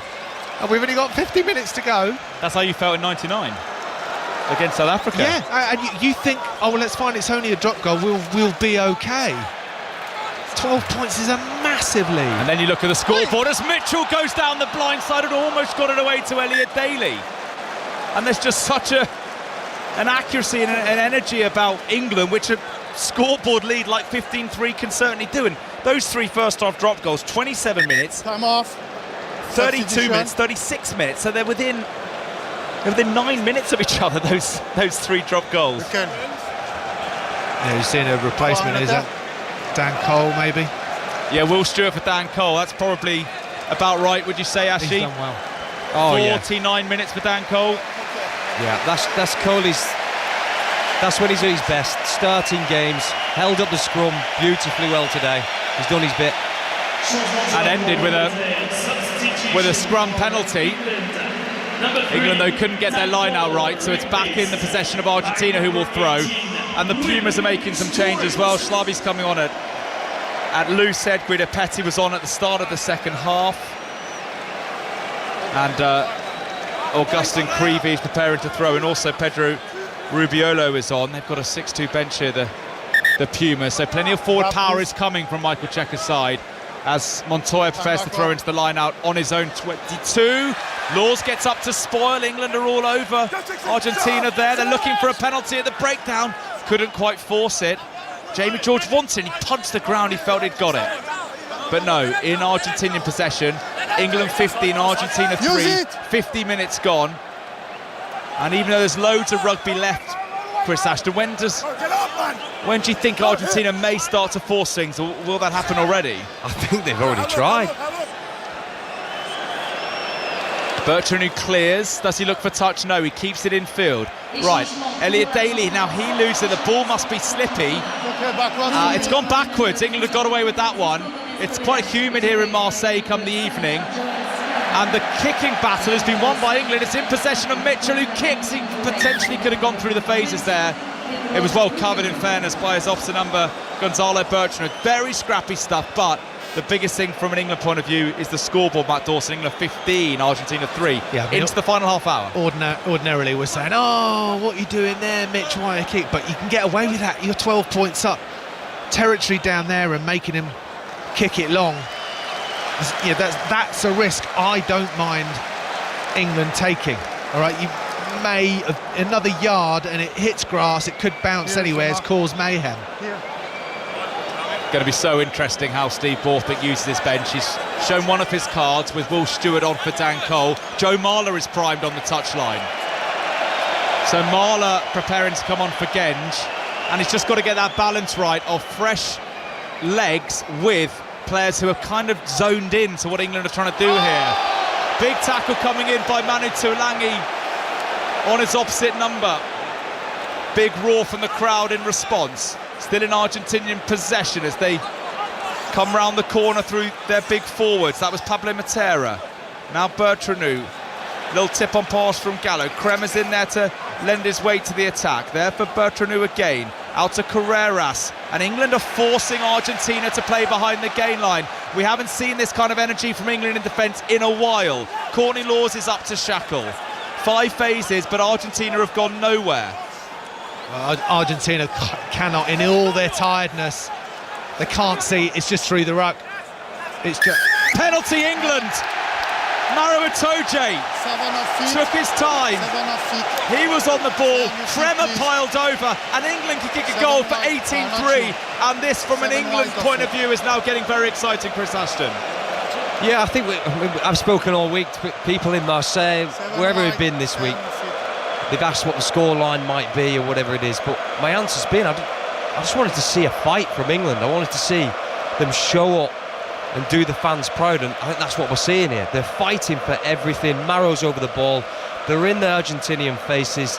They're just being really difficult to play against, what we've missed for the past 4 weeks, but we're seeing it tonight. Oh, a big hit from Manu Tuolangi in the middle. Fair hit, left arm out straight, right into the midriff. Smash-a-roo. Yeah, Chocobares would have felt that. 12 on 12. George Ford then. He has been exemplary tonight from both tee and from hand. His 3 drop goals giving England a foothold in this game. Scoreboard dominance, which he can enhance. England 15, Argentina 3. Some whistles from the Argentinian fans, but they will be starting to worry now as Ford kicks it beautifully through. Like an arrow. Bisects the post. England 18, Argentina 3, and look at the England fans round us in the velodrome. They're starting to believe.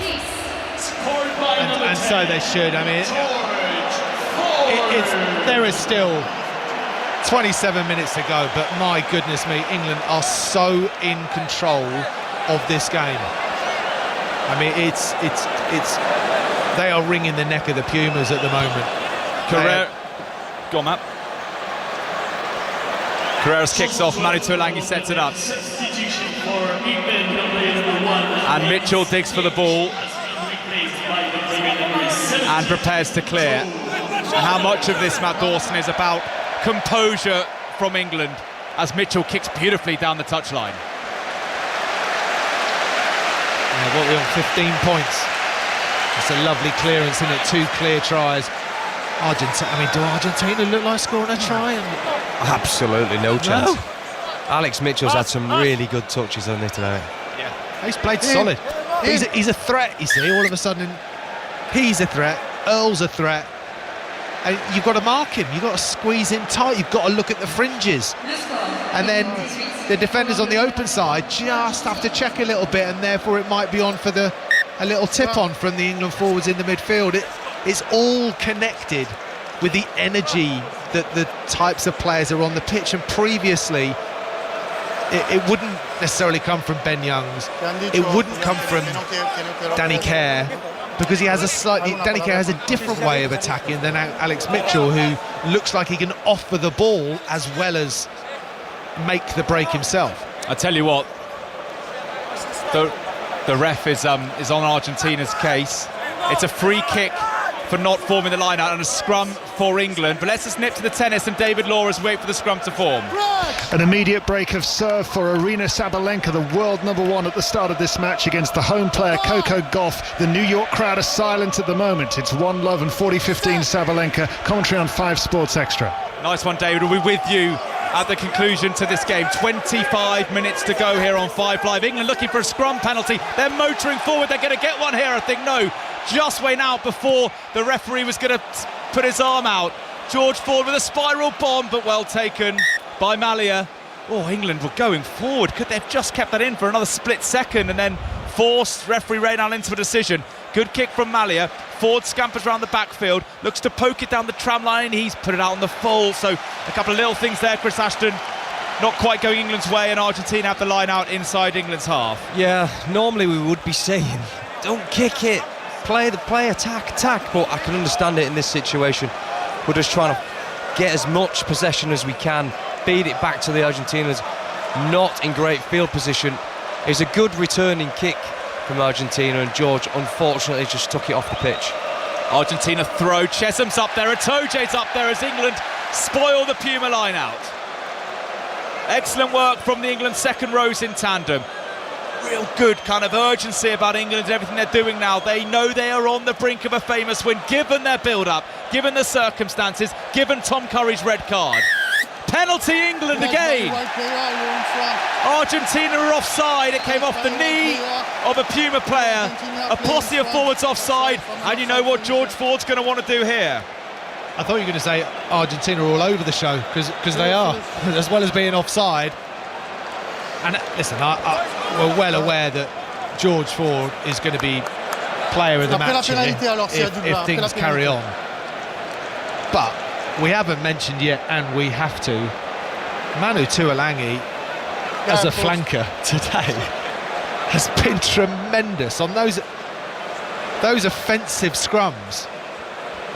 I mean, I can't believe Alex Mitchell took the ball out of the scrum there when England were charging Argentina back with Manu Tuilagi on the left-hand flank. If you were going to choose someone in World Rugby to go on the flank, it probably would be Manu. He's suited to it physically, isn't he? Yeah, Ellis Genge turned around. Oh, who's? Oh, yeah, that's good. That works. England 18, Argentina 3. Ford from probably about 35 out, on an angle, but not too difficult a one. For 21-3, George Ford, it's going to sneak in. It has snuck in. Ford faultless. And England are in dreamland in Marseille. England 21, Argentina 3. Almost an hour gone at the Velodrome. Yeah, a couple of replacements. Alex Mitchell done a good job today. Danny Kerr comes on. George Martin, I believe, has come into the second row as well. Nothing needs to change, Ashley, really, though, does it? No, George is one of the strongest, best tacklers that I've seen in the club game. So perfect time for him to come in on the pitch. He replaces clubmate Chesham as England had knocked on by Argentina. Everything is going England's way as Kerr looks for his clubmate in Marler, and Marler sets it up. England just need to play in Puma territory, and they need to make sure they don't give Argentina a sniff, because it will be panic stations now for Argentina. They've had a man advantage for 78 minutes almost, bar that 10 minutes when Carreras was in the sin bin. They have had a man advantage for practically the whole of this game, but they trail 21-3 to an accurate England who have the bit between their teeth in defence. Marchant's up there, Laws is up there, they're pouring over that Argentinian breakdown. Carreras trying to spark something, he sends it out to the other Carreras on this near touch. I've barely seen anything of Mateo Carreras, the Falcons flyer. He goes over halfway. Can the Pumas put a pattern together? Kremer sets it up, tackled by a combination of Atoje and Stewart. Atoje's been a bit like his old self here this evening in the Velodrome. Out the back they go, Malia short ball, but England are meeting it on the gain line. Ben Earls over the ball, penalty to England. And I reckon Elliot Daly takes this one on. I think he has to. He's got to have a shot at goal just to run the clock. I mean, he's got a great chance, he's got the distance for sure, but just run the clock down. Argentina, they just simply have not recognised that they've got to go through the guts at ruck time. They should be driving it through, picking and going. England are fanning out brilliantly with their 14 men. A tremendous nearly 60 minutes of 14 men rugby from England. Brilliant display. I'm just thinking of how good Tom Curry getting sent off has ended up being for England. We've been amazing since. We've not looked like we've got 14 men at all. We've looked completely comfortable in defence. The lads who we have been dying to go over the ball, make right decisions at rucks, have been doing it perfectly tonight. Ben Earl, Marrow, Courtney, all over the ball. Argentina have got no answer. Elliot Daly is taking it on. It's 50 metres and more. Up he steps, he gives it a whack. He has got the distance this time. It's heading towards the post, just stayed out to the left. So he's had two long-range shots, Daly. Missed them both. That one was a lot closer.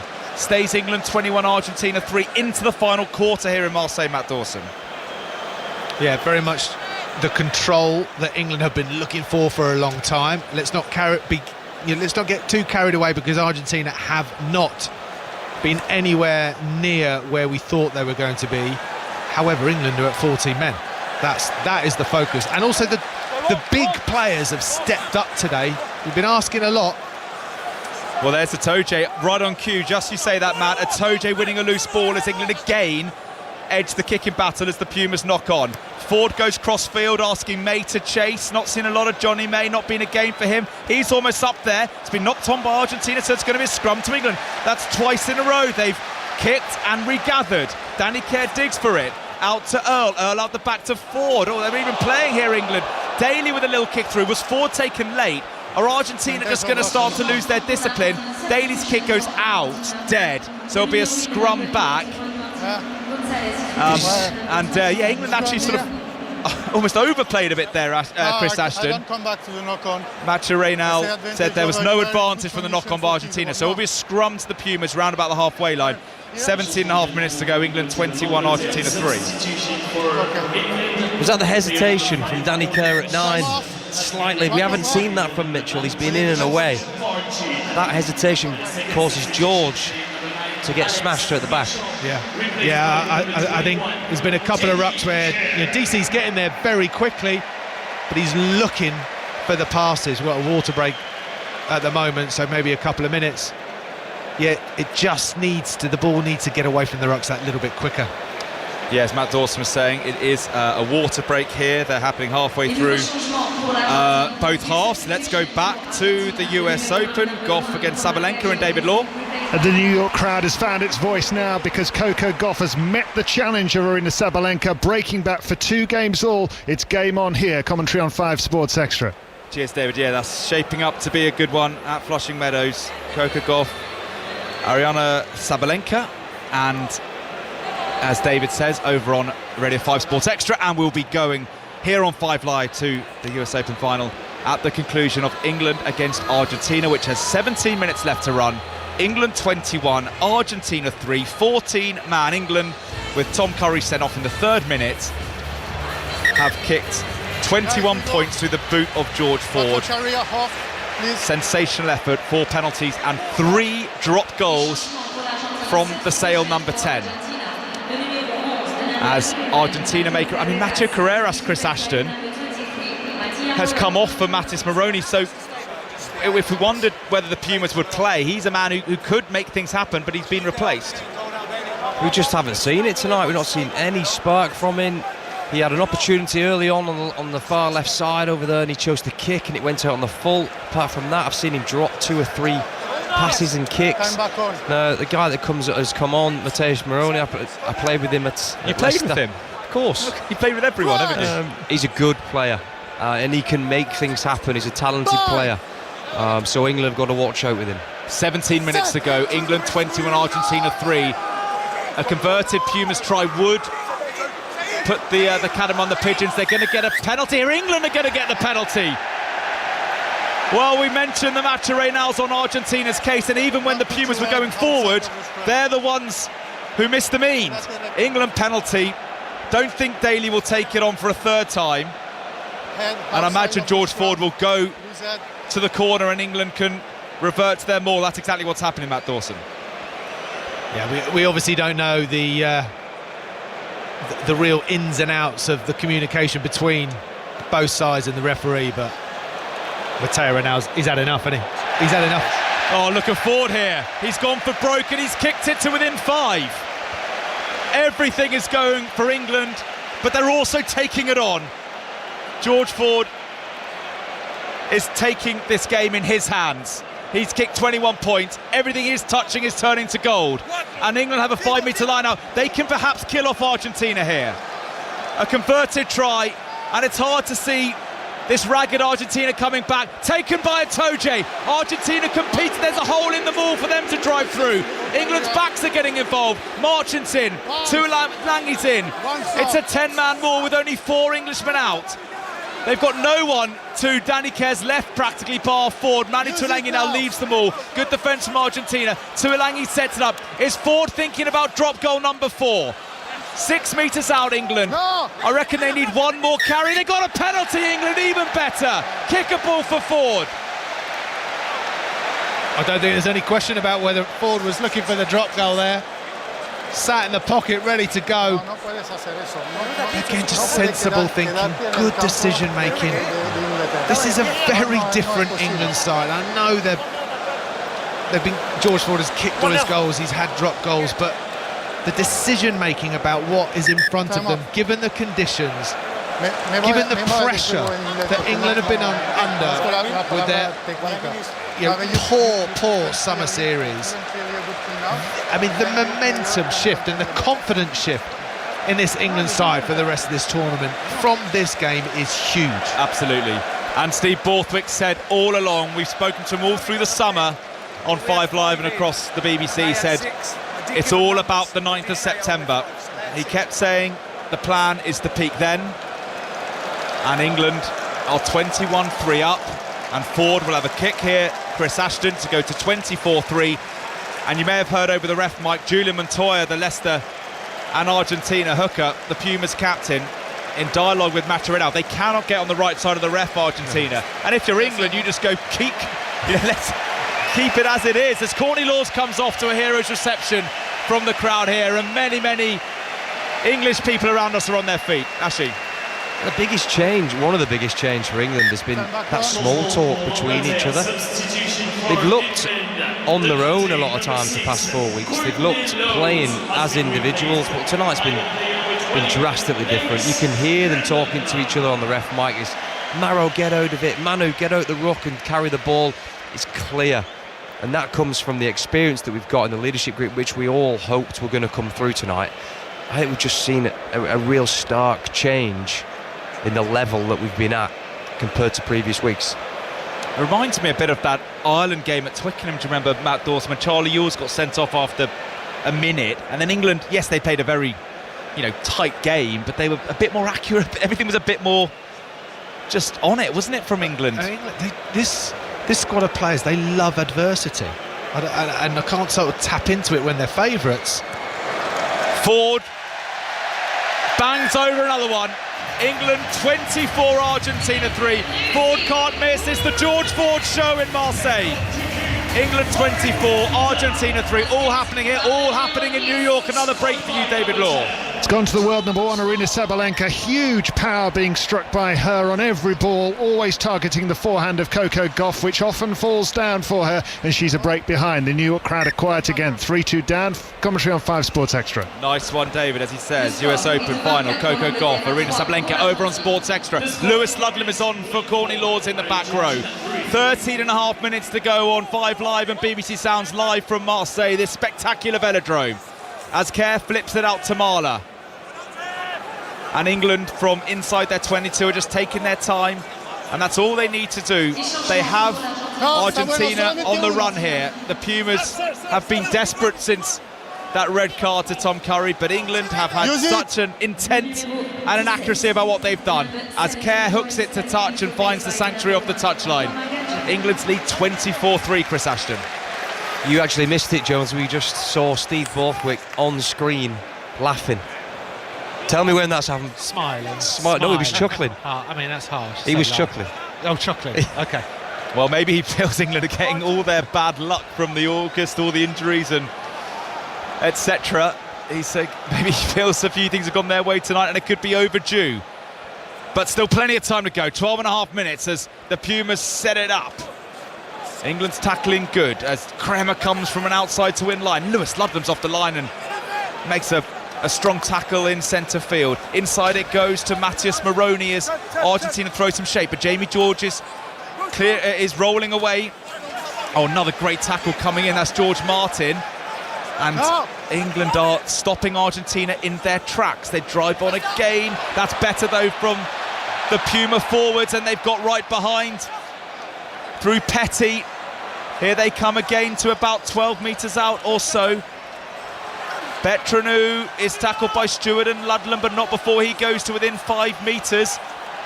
Malia plays a dummy half, 4 or 5 metres out. Argentina, who go careering towards the line. There for Betranu, he pops it out.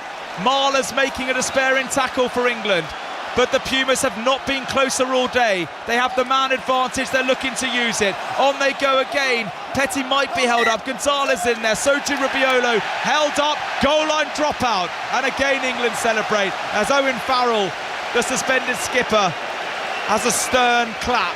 He knows England are only 11 minutes away from a really, really important victory. 24-3 as we edge towards the final 10. Yeah, Owen Farrell sitting there in the stand. You've got to be thinking, how am I going to get in this team? How's that? How can he change that team? It's he's got one more game on his ban against Japan, and then. But and obviously he's going to play a part in the pool stages. But when it comes to quarter-final time, this is by far the most organised, decisive England side that we've had for a fair few months. If not, in Steve Borthwick's tenure. Certainly in Steve Borthwick's tenure. Could extend that to the whole of the sort of World Cup cycle since the 2019 World Cup when England got to the final. They haven't produced too many really convincing performances. What's Pablo Matera going to do? He runs it in from the backfield from the goal line dropout, but we're almost getting to the point now where England are out of sight. With 10 minutes to go, 21 points is a lot. That's 3 converted tries. England just need to defend and keep their discipline, and it's been knocked on by Argentina. So that's all England need to do. And look at this, Matt Dawson. There's hardly any celebration from England. If that was at the start of the game, they'd be all on each other's backs. But they've been so methodical and cool-headed tonight that they've forced a turnover and just gone, right, next job. Something you've been dying out for England to do for ages. Yeah, I think they might be slightly knackered as well. True, true. But yeah, it just looks like they're in the moment of how to win the game, not how to win the scrum or how to get the turnover. Of just the focus is how are we going to win. I mean, England have won this game. I'm quite happy to go out there and say that. There is not a chance Argentina are going to... they may well nick a try, possibly two, but they are not going to win this game. England have been supremely organised. Look like they've got 16 men, not 14 men. And as again, to reiterate, the confidence that it will give this side going forward for the rest of the pool stages is going to be... Well, the England crowd are in fantastic voice. I mean, the noise that the Argentinian supporters were making at the start was deafening, but they have been completely subdued. And when the camera panned to all the non-playing England squad members, they got a huge cheer from the fans in white who are on their feet and loving life in Marseille. They would have come to the Velodrome more in hope than expectation. But England's fortunes transformed over this 70 minutes we've played. England 24, Argentina 3, and as Matt Dawson says, England are all but out of sight. The Pumas would need 3 converted tries in under 10 minutes just to draw. Just so we're clear, I'm saying they are out of sight. Okay. I know you're covering your bases. I'm covering my bases. Free kick to England. I mean, everything is going England's way now. I mean, if you were an Argentinian fan, you would be appalled by your side, but England have been terrific as well, Ashley. Yeah, I can't remember Argentina getting anything. What I'd love to see is an England try, just to finish off the night. Get that monkey off our back as well. Oh, look at that kick from Ford, the spiral bomb. It's actually brilliantly taken by Buffelli. I don't know how he's caught that, because that was a high kick that was also spiralling. Carreras trying to spark something. Malia up from fullback, a switch on the far side. I tell you what, Lewis Ludlam has come off the bench and tackled himself to a standstill. It's at least 3 or 4 technically perfect hits from the Northampton captain. And England are just saying to Argentina, run at us from your own half. Marchant's making the tackling on Buffelli inside their own half. The replacement, Bazin Velez, and again they lose it. Marla's on it, Danny Care's on it, and it will be a scrum to England because Argentina cannot keep hold of the ball, and England can just win the game down here. England 24, Argentina 3, 8 minutes to go. And England deserved that try, actually. I think the way that they played, strategically, really very, very clever. Time off, subs. I am still convinced that the players have got together and had a little word to themselves and approached, whether directly to Steve Borthwick or via some other coaches, maybe Wiggy, don't know, but someone to say, something's got to change here, because this is chalk and cheese from what we've seen so far from Steve Borthwick. There's a little bit of this. We don't want to get too carried away, because if we watch the game last night, France All Blacks, it was levels above this, what we've seen tonight. But what we are pleased with is what we've seen, the fight. We've seen us win areas that we haven't been winning the past 4 weeks. But Argentina have been really poor tonight. But the England fans in here won't care, actually, will they? Because it changes so much about all the noise and all the environment around the England team. And we said, didn't we? We said that if they get this win, it's all forgotten. Because for all the talk of it's going to come, you got to see it. And the England fans needed to see it, and they have. And it's not been free flowing, but it's been so controlled. And those drop goals was just a sign of a team that knew they had to find a way, and they have. Penalty to Argentina. Matt Dawson's gone early. He's declared this one over. Still 8 minutes to go. US Open tennis coming later on this bumper day of live sport on 5 Live. It's over on Sports Extra. Sabalenka and Goff in New York. And Buffelli Malia, the fullback, who kicks it up to the 22. But with 8 minutes to go, Argentina need something special to even get a bonus point, which are things in this World Cup. And by the way, I'm not saying over so people don't sort of tune in. I want them to keep listening, because I feel that England have got a try now. That's going to give them the icing on the cherry on the icing on the cake. Creepy throw, another free kick. I'll tell you what, almost every set piece the Argentinians are conceding something, aren't they, Ashley? You're smiling because England have got a free kick. And tell us what it's like when you're playing in one of these games where just you would have had it a fair bit in your career, especially for Saracens, where everything is going your way and you just know that the opposition are losing their rag. Marcus Smith coming on. And I think that's the whole bench emptied. Theo Dan is on for Jamie George, who went off a moment ago. Smith coming on for George Ford, and he just, well, I think it might actually be... Well, he's not coming on then, Marcus Smith, is he? Maybe they want Ford to do the kick first and then to bring Smith on. But Ford is going to come off and he will get some reception. This has been one of the games of his life. Oh, he wants to stay on for a bit. Argentina clear from the kick by Ford. And here is that man, George Ford, who sends it into the Marseille night sky, asking Freddie Stewart to take. He almost gets it, but it's rebounded for Ben Earl, and now Joe Marler. And Marler's having a trundle up to the 10-metre line. And Kerr's got numbers to the right. He's going to kick himself. He dribbles it down there. Well claimed, actually, by Malia. Malia's kick. But this kick tennis, England won't mind at all. Ford drops it, but it went backwards. A rare, minor blemish from the 24-point man. And England know that, well, if Argentina are kicking away like that, then they've given up the ghost somewhat. Ford kicks high, asking Stewart to chase again. Stewart, it's been knocked backwards by Argentina. Kerr is up there making a tackle. Good pressure from Kerr on his opposite number, Bazard Perez, and it's a penalty to England as Argentina fold off their feet. Argentina's discipline has gone to pot, and England have another penalty. And this is now, I mean, who would have thought that England would be in this position and a chance to actually enjoy the last 6 minutes of the game, but they can certainly do that now.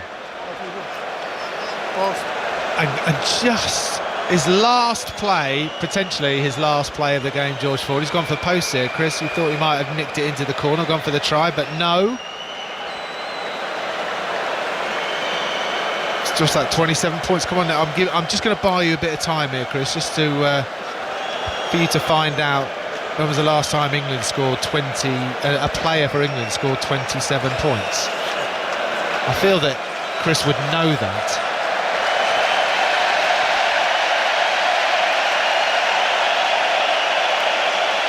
Massive reception for the royalty on the big screen. Was that Mike Tyndall, was it? Princess of Wales and the patron of England rugby. Kind of switched the legions a bit back in the 2015 World Cup. I think her and William were in the Wales camp with Harry in the England, and now she's very much in the England camp, and she's watching a brilliant England performance, especially by this man, George Ford. 27 points, and he's off to be replaced by Marcus Smith. What a performance from George Ford. Everything he's touched has turned to gold. 3 brilliant drop goals, accurate from the tee. A controlling presence, one of the great performances of his fantastic career. England 27, Argentina 3, George Ford 27, Argentina 3. England have got this in the bag as we go back to New York and David. It's Arina Sabalenka in charge, the world number one's extraordinary power against the brilliant movement of Coco Gauff, the American, but she just can't get enough balls back here. It's Sabalenka leading 5-2 first set. Commentary on 5 Sports Extra. I'll tell you what, do you know the most points by an Englishman in the World Cup in one game? Paul Grayson against Tonga. There it is, 36. So Grace's record, if he's listening to us in Paris, Grace, your record is intact. But with the greatest of respect to our friend, maybe Tonga in 100. Don't you dare. Well, don't you dare. Well, it was 101.10. Don't you even think about that, Mr. Jones. Okay. Just as valuable, Paul Grayson's 36 here. points. No, absolutely. Penalty to Argentina. They kick, a nice kick actually, but it's so much a case of too little too late for Argentina. England 27, Argentina 3. I mean, who had England by 24 today, Chris Ashton? No, but it is everything we wanted to see. The fight. I mean, Argentina have really not offered much, but a lot of that has been down to the way England have defended and pressed. Right from the off, we said it, from Ben Earl and Tom Curry, the way they were getting off the line, wanting to tackle. They've not hung around England, they went to get this game. It's almost like it just flicked a switch when Ford dropped the first goal, as if to say, oh, yeah, okay, maybe there's a way of doing this that we can manage, and they've done that, England, and they deserve so much credit for it, as Argentina attack down this near touchline through their replacement 9, Lautaro Velez, but it is forlorn from the Pumas, who have been way off it today, but partly because of England's attitude and energy and accuracy. And Lewis Ludlam has come off the bench and has just made so many tackles, all of them dominant, all of them legal and accurate. Driven on again by the warhorse hooker Augustin Creevy, all 100 caps of the former Puma captain. Trying to work some shape over on the far side through Moroni, our Argentina. But it is all England in defence. Rubiolo is tackled again, this time by Joe Marler. To the right, Argentina come outside the 22. England have got a man down, and maybe it's going to tell here as they attack through Cincy over on the far side. There for Bazan Velez. He's got Kremer, but instead he gives it to fly half Carreras. They're offloading now. Gallo sets it up. 2 minutes left till England notch a famous win in Marseille, the scene of their great heist against Australia 16 years ago. And they're going to do it again in front of their legions of supporters who have flocked to the viewport. Mario Itoje looking to steal, still there for Argentina, who may have numbers here. Out to Paffelli, who's wearing 14 but on the left wing. Tackled well by Johnny May.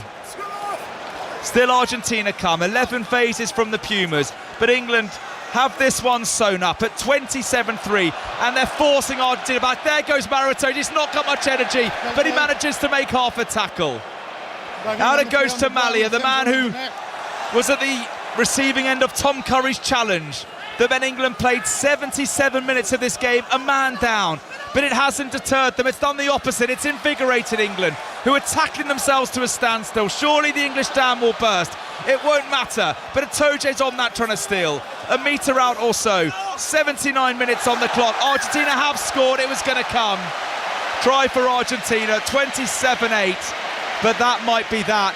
And eventually, the 14 men couldn't hold out the Pumas, as the try's been scored by Rodrigo Bruni, the replacement forward. But if you were to say to England, when Tom Curry was sent off Matt Dawson, the only try they'd concede would be in the 80th minute, they would have absolutely ripped her arm off. They've dropped goal the conversion, 27 points to 10, 20 seconds to go. Yeah, I mean, that is the only passage of play that we've seen from Argentina today, using their bulk, using their footwork, attacking in the right areas. And I thought for a moment England were going to hold out. Great defensive set to get them back onto the 22. But I think the fatigue just took its toll. We would send a picture of the aforementioned Paul Grayson in Paris with Sarah Orchard. He's got the BBC Sounds on, an empty pint glass and a big thumbs up. I think A for England's performance, but probably, B for England's performance, but because his record's intact. Correct, and that's exactly what he's focused on. The ball's loose, Danny Kerr lamps it into the stands, and England celebrate. Some of them are too tired to move. Some of them put their arms in the air. What a result for England. What a performance from Steve Borthwick's side, written off. And when Tom Curry was sent off after just a handful of minutes, the writing looked to be on the wall. But they rolled up their sleeves and were George Ford imperious. They have hassled and harried and defended and kicked and probed and manipulated and used their rugby smarts to pull off a magnificent win in the context. All the noise around England, what the narrative would have been if they had lost, the issues in the warm-ups, all in the rear-view mirror now. 27 points to 10, England 27, Argentina 10, and George Ford 27, Argentina 10. One of the great performances in World Cup history by an England player. 3 of them dropped goals, the rest beautifully struck penalties, and England now go on to Nice with a spring in their step and their World Cup with liftoff. Chris Ashton. Yeah, it's just what England needed, just to get the start of the tournament started off exactly how we planned. Some of the lads were outstanding. Maro was great today, the Maro of old that we wanted to see. Ben Earl was everywhere. I don't know how he keeps doing just 80 minutes. He is, when he plays like this, like he's done for Saracens for years now, he's all over the pitch, just affecting everything. He was outstanding, and obviously George Ford was at the heart of everything we did good today. Like, there's been a clear shift in mindset of the warm-up games are done. We're into the tournament, and this is what it's about. Every game is a must-win game, and that's what we've seen. It doesn't matter if we win, how we win. We don't need to score tries. We just need to win the games, and that's what we've done tonight. Yeah, we could quite easily go through the whole team there and pick out great performances, but big games need big players. Big games need experienced players to step up when it's really needed, and that has been missing in this England side for a number of months, possibly years. They're skimming through here. Dan Cole on the set piece, Maro Itoje, Courtney Laws, George Ford, Manu Tuolangi, a bucket load of caps, and it's obvious to see that George Ford played the game of his life and tactically and technically was spot on. But Tuolangi, solid in defence, played most of his set piece on the flank, made some great tackles as well. Maro's work rate, Dan Cole in the scrum. You know, these are the moments where it's not about razzle-dazzle. It's about, as Chris Ashton has just said there, winning the individual moments to win the game, and England have done that superbly well tonight. And on George Ford, Matt, you actually said before the game you expect him to steer England to victory, liking the fact that it's his team. You know, there's no Owen Farrell there, there's no 10-12, it's George Ford at 10. Go on, George. You've got an inexperienced 9, step up, and how he's done that. Well, listen, you know, we're going to need to harp on about how easy it is to see from the touchline, but you know, George Ford is the brains, the fly half with brains and the ability to execute the game in a very different way. We've all spoken about it for years and years and years, and they are never, ever going to admit that George Ford gets ever so slightly shackled by playing with Owen Farrell. They're never going to admit it. But my view and other people's view is that he needs to be running the team. He needs to be the man because he's got the game for that. He's got the ability to do it. And I think there was just, whether it was a trigger because it was the drop goal, whether it was before the game, I don't know.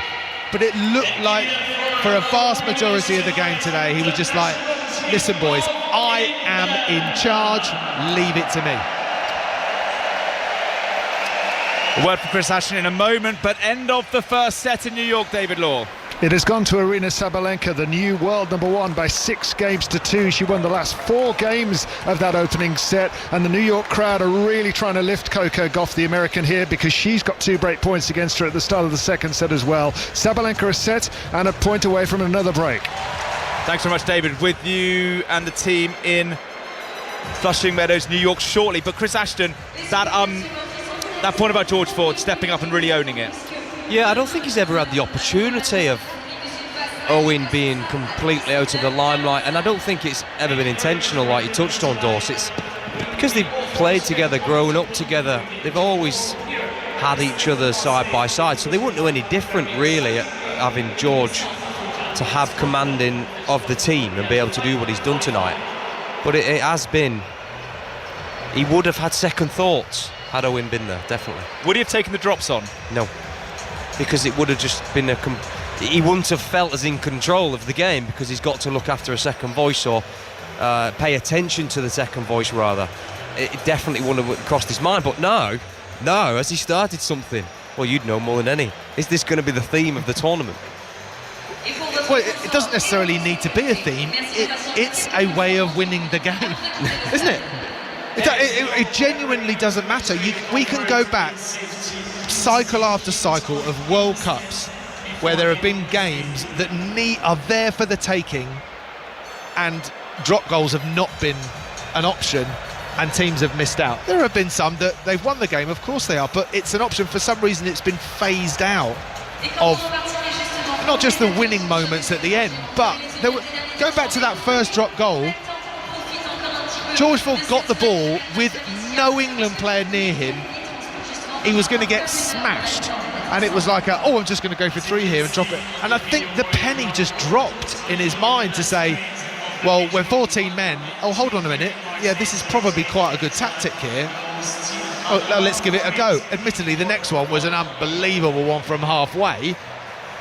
But yeah, it made sense. And going back to the Owen Farrell and George Ford piece there, I take it they're best mates that have known each other forever. But the perception is that Owen Farrell was always the alpha in that partnership. And I'm sure that they were equal, but they were also sure that George Ford and his friends around him and his inner circle have read and seen all the articles that probably think, oh yeah, well, Owen Ford's getting a bit more coverage, or he's the captain, or he's only needs to be 0.5%. And you're spot on, Chris. Tonight it was like, you're in my house now, and we're going to play by George Ford rule, and no one off the bench, no one up front, no one on the coaching staff is going to be able to affect how I run the game. And it was a joy to watch. The theme will pick up on the Rugby Union Daily, which will be out first thing in the morning, reflecting on England and also looking at those 2 bumper games. One of them here in Marseille, Scotland, South Africa, also Wales against Fiji. What an opening weekend we've had already in the Rugby World Cup. But let's talk a little bit about the defeated Pumas. Sonia McLaughlin, by the way, is down in the mix zone. She might be able to bring us some live reaction as it comes before we go to the US Open final in New York. Martin Nandaja, what happened to Argentina? Oh, I don't know. That was mad for us. First of all, congratulations. I think England was amazing. George Ford and his brains, as I heard there, it was the key of the game. And Argentina couldn't take the opportunity of being one man up. I think the pressure killed us today. 9 and 10s are a bit unexperienced maybe, and now we showed that today. But I'm sure they will come back. So do you think the red card, and you touched upon it at half time, the red card, did it mean Argentina felt it would just happen? Why were they unable to put England under any pressure, and it was all the other way, given that they had the man advantage for so long? Yeah, I think it was the pressure was on England, and we took the pressure on us. We, with stupid things and silly mistakes, we couldn't control the ball, and we gave it to England. So England was amazing. Hold that thought, Martin. To the tunnel, you've got the man of the match, Sonia. Well, the man of the match, the man of the moment. George Ford 27, Argentina 3. Are you single-handedly bringing back the drop goal? Oh, it's never one individual, is it? I just tried to do my job tonight. I think the boys put us in brilliant positions, didn't they, to try and keep that scoreboard ticking over. And it was going to be one of them games, wasn't it? Going a man down early on, and a little bit greasy and difficult to play ball in hand. Scoreboard pressure was key, so yeah, it's a good start for us. Tom Curry's sitting there with his head in his hand. He's got a red card. So you dropped the first goal. When did it twig to you? You're kind of going, OK, well, that went well. I might do this again.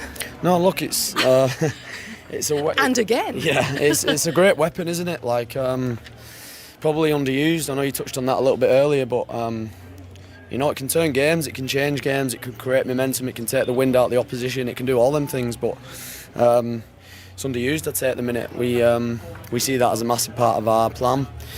It's only like getting a penalty and kicking 3, isn't it? So I'm just glad to be able to hit a few over tonight. Of the 3, which one did you enjoy most? Probably the last one. Which one did you execute the best, maybe? I'm not sure. I think the last one was key because it took us more than 7 ahead. And sometimes the game can seduce you a little bit. We were only 5-7 metres away from the line, and we could have just held the ball and tried to score, but it was incredibly difficult to do that tonight. And I thought, in my head, to get more than 7 ahead was crucial in this game tonight. And even though it was only the shortest and most simple one, I think it was the most important. England looked like a team that enjoys adversity, or certainly thrives on it. There was fight there from England tonight. Did you feel that as a squad, that there was a much more of a collective unity? Yeah, definitely. Look, I think the last 10 days have been different. We've had a rocky build up to this World Cup, as everyone knows, and it's been great to get over to France. It's been great to narrow our focus, start the World Cup, be in our camp. And I think the boys have really truly got hold of the plan and the way we play a bit more in training. There's been a different feel in training, and it just shows, doesn't it? It's you can play anywhere you want in the world, but the key thing is the lads bring it to life, and the lads certainly did that tonight. The noise out of the camp has been, look, don't write us off. Have you just proved that tonight? Oh, look, we don't, with all due respect, we don't really pay much attention to outside noise. We understand it's there, of course we do. But in camp, when we understand what we're trying to do day to day, how we train, the conversations we have, the way we're trying to play, that's the most important thing to us. And we know, even though we've had disappointing results, that we've not been too far away in certain aspects of our game. So it's just about bringing it together. And come on, why no drop goals in the second half? We were like, come on, more, George. Yanni did make Yanni to be nervous wherever he was listening. Oh yeah, no. 5, that's impressive. No, but the boys just kept getting penalties, and it just ended up being goal kicks, didn't it? So yeah, all good.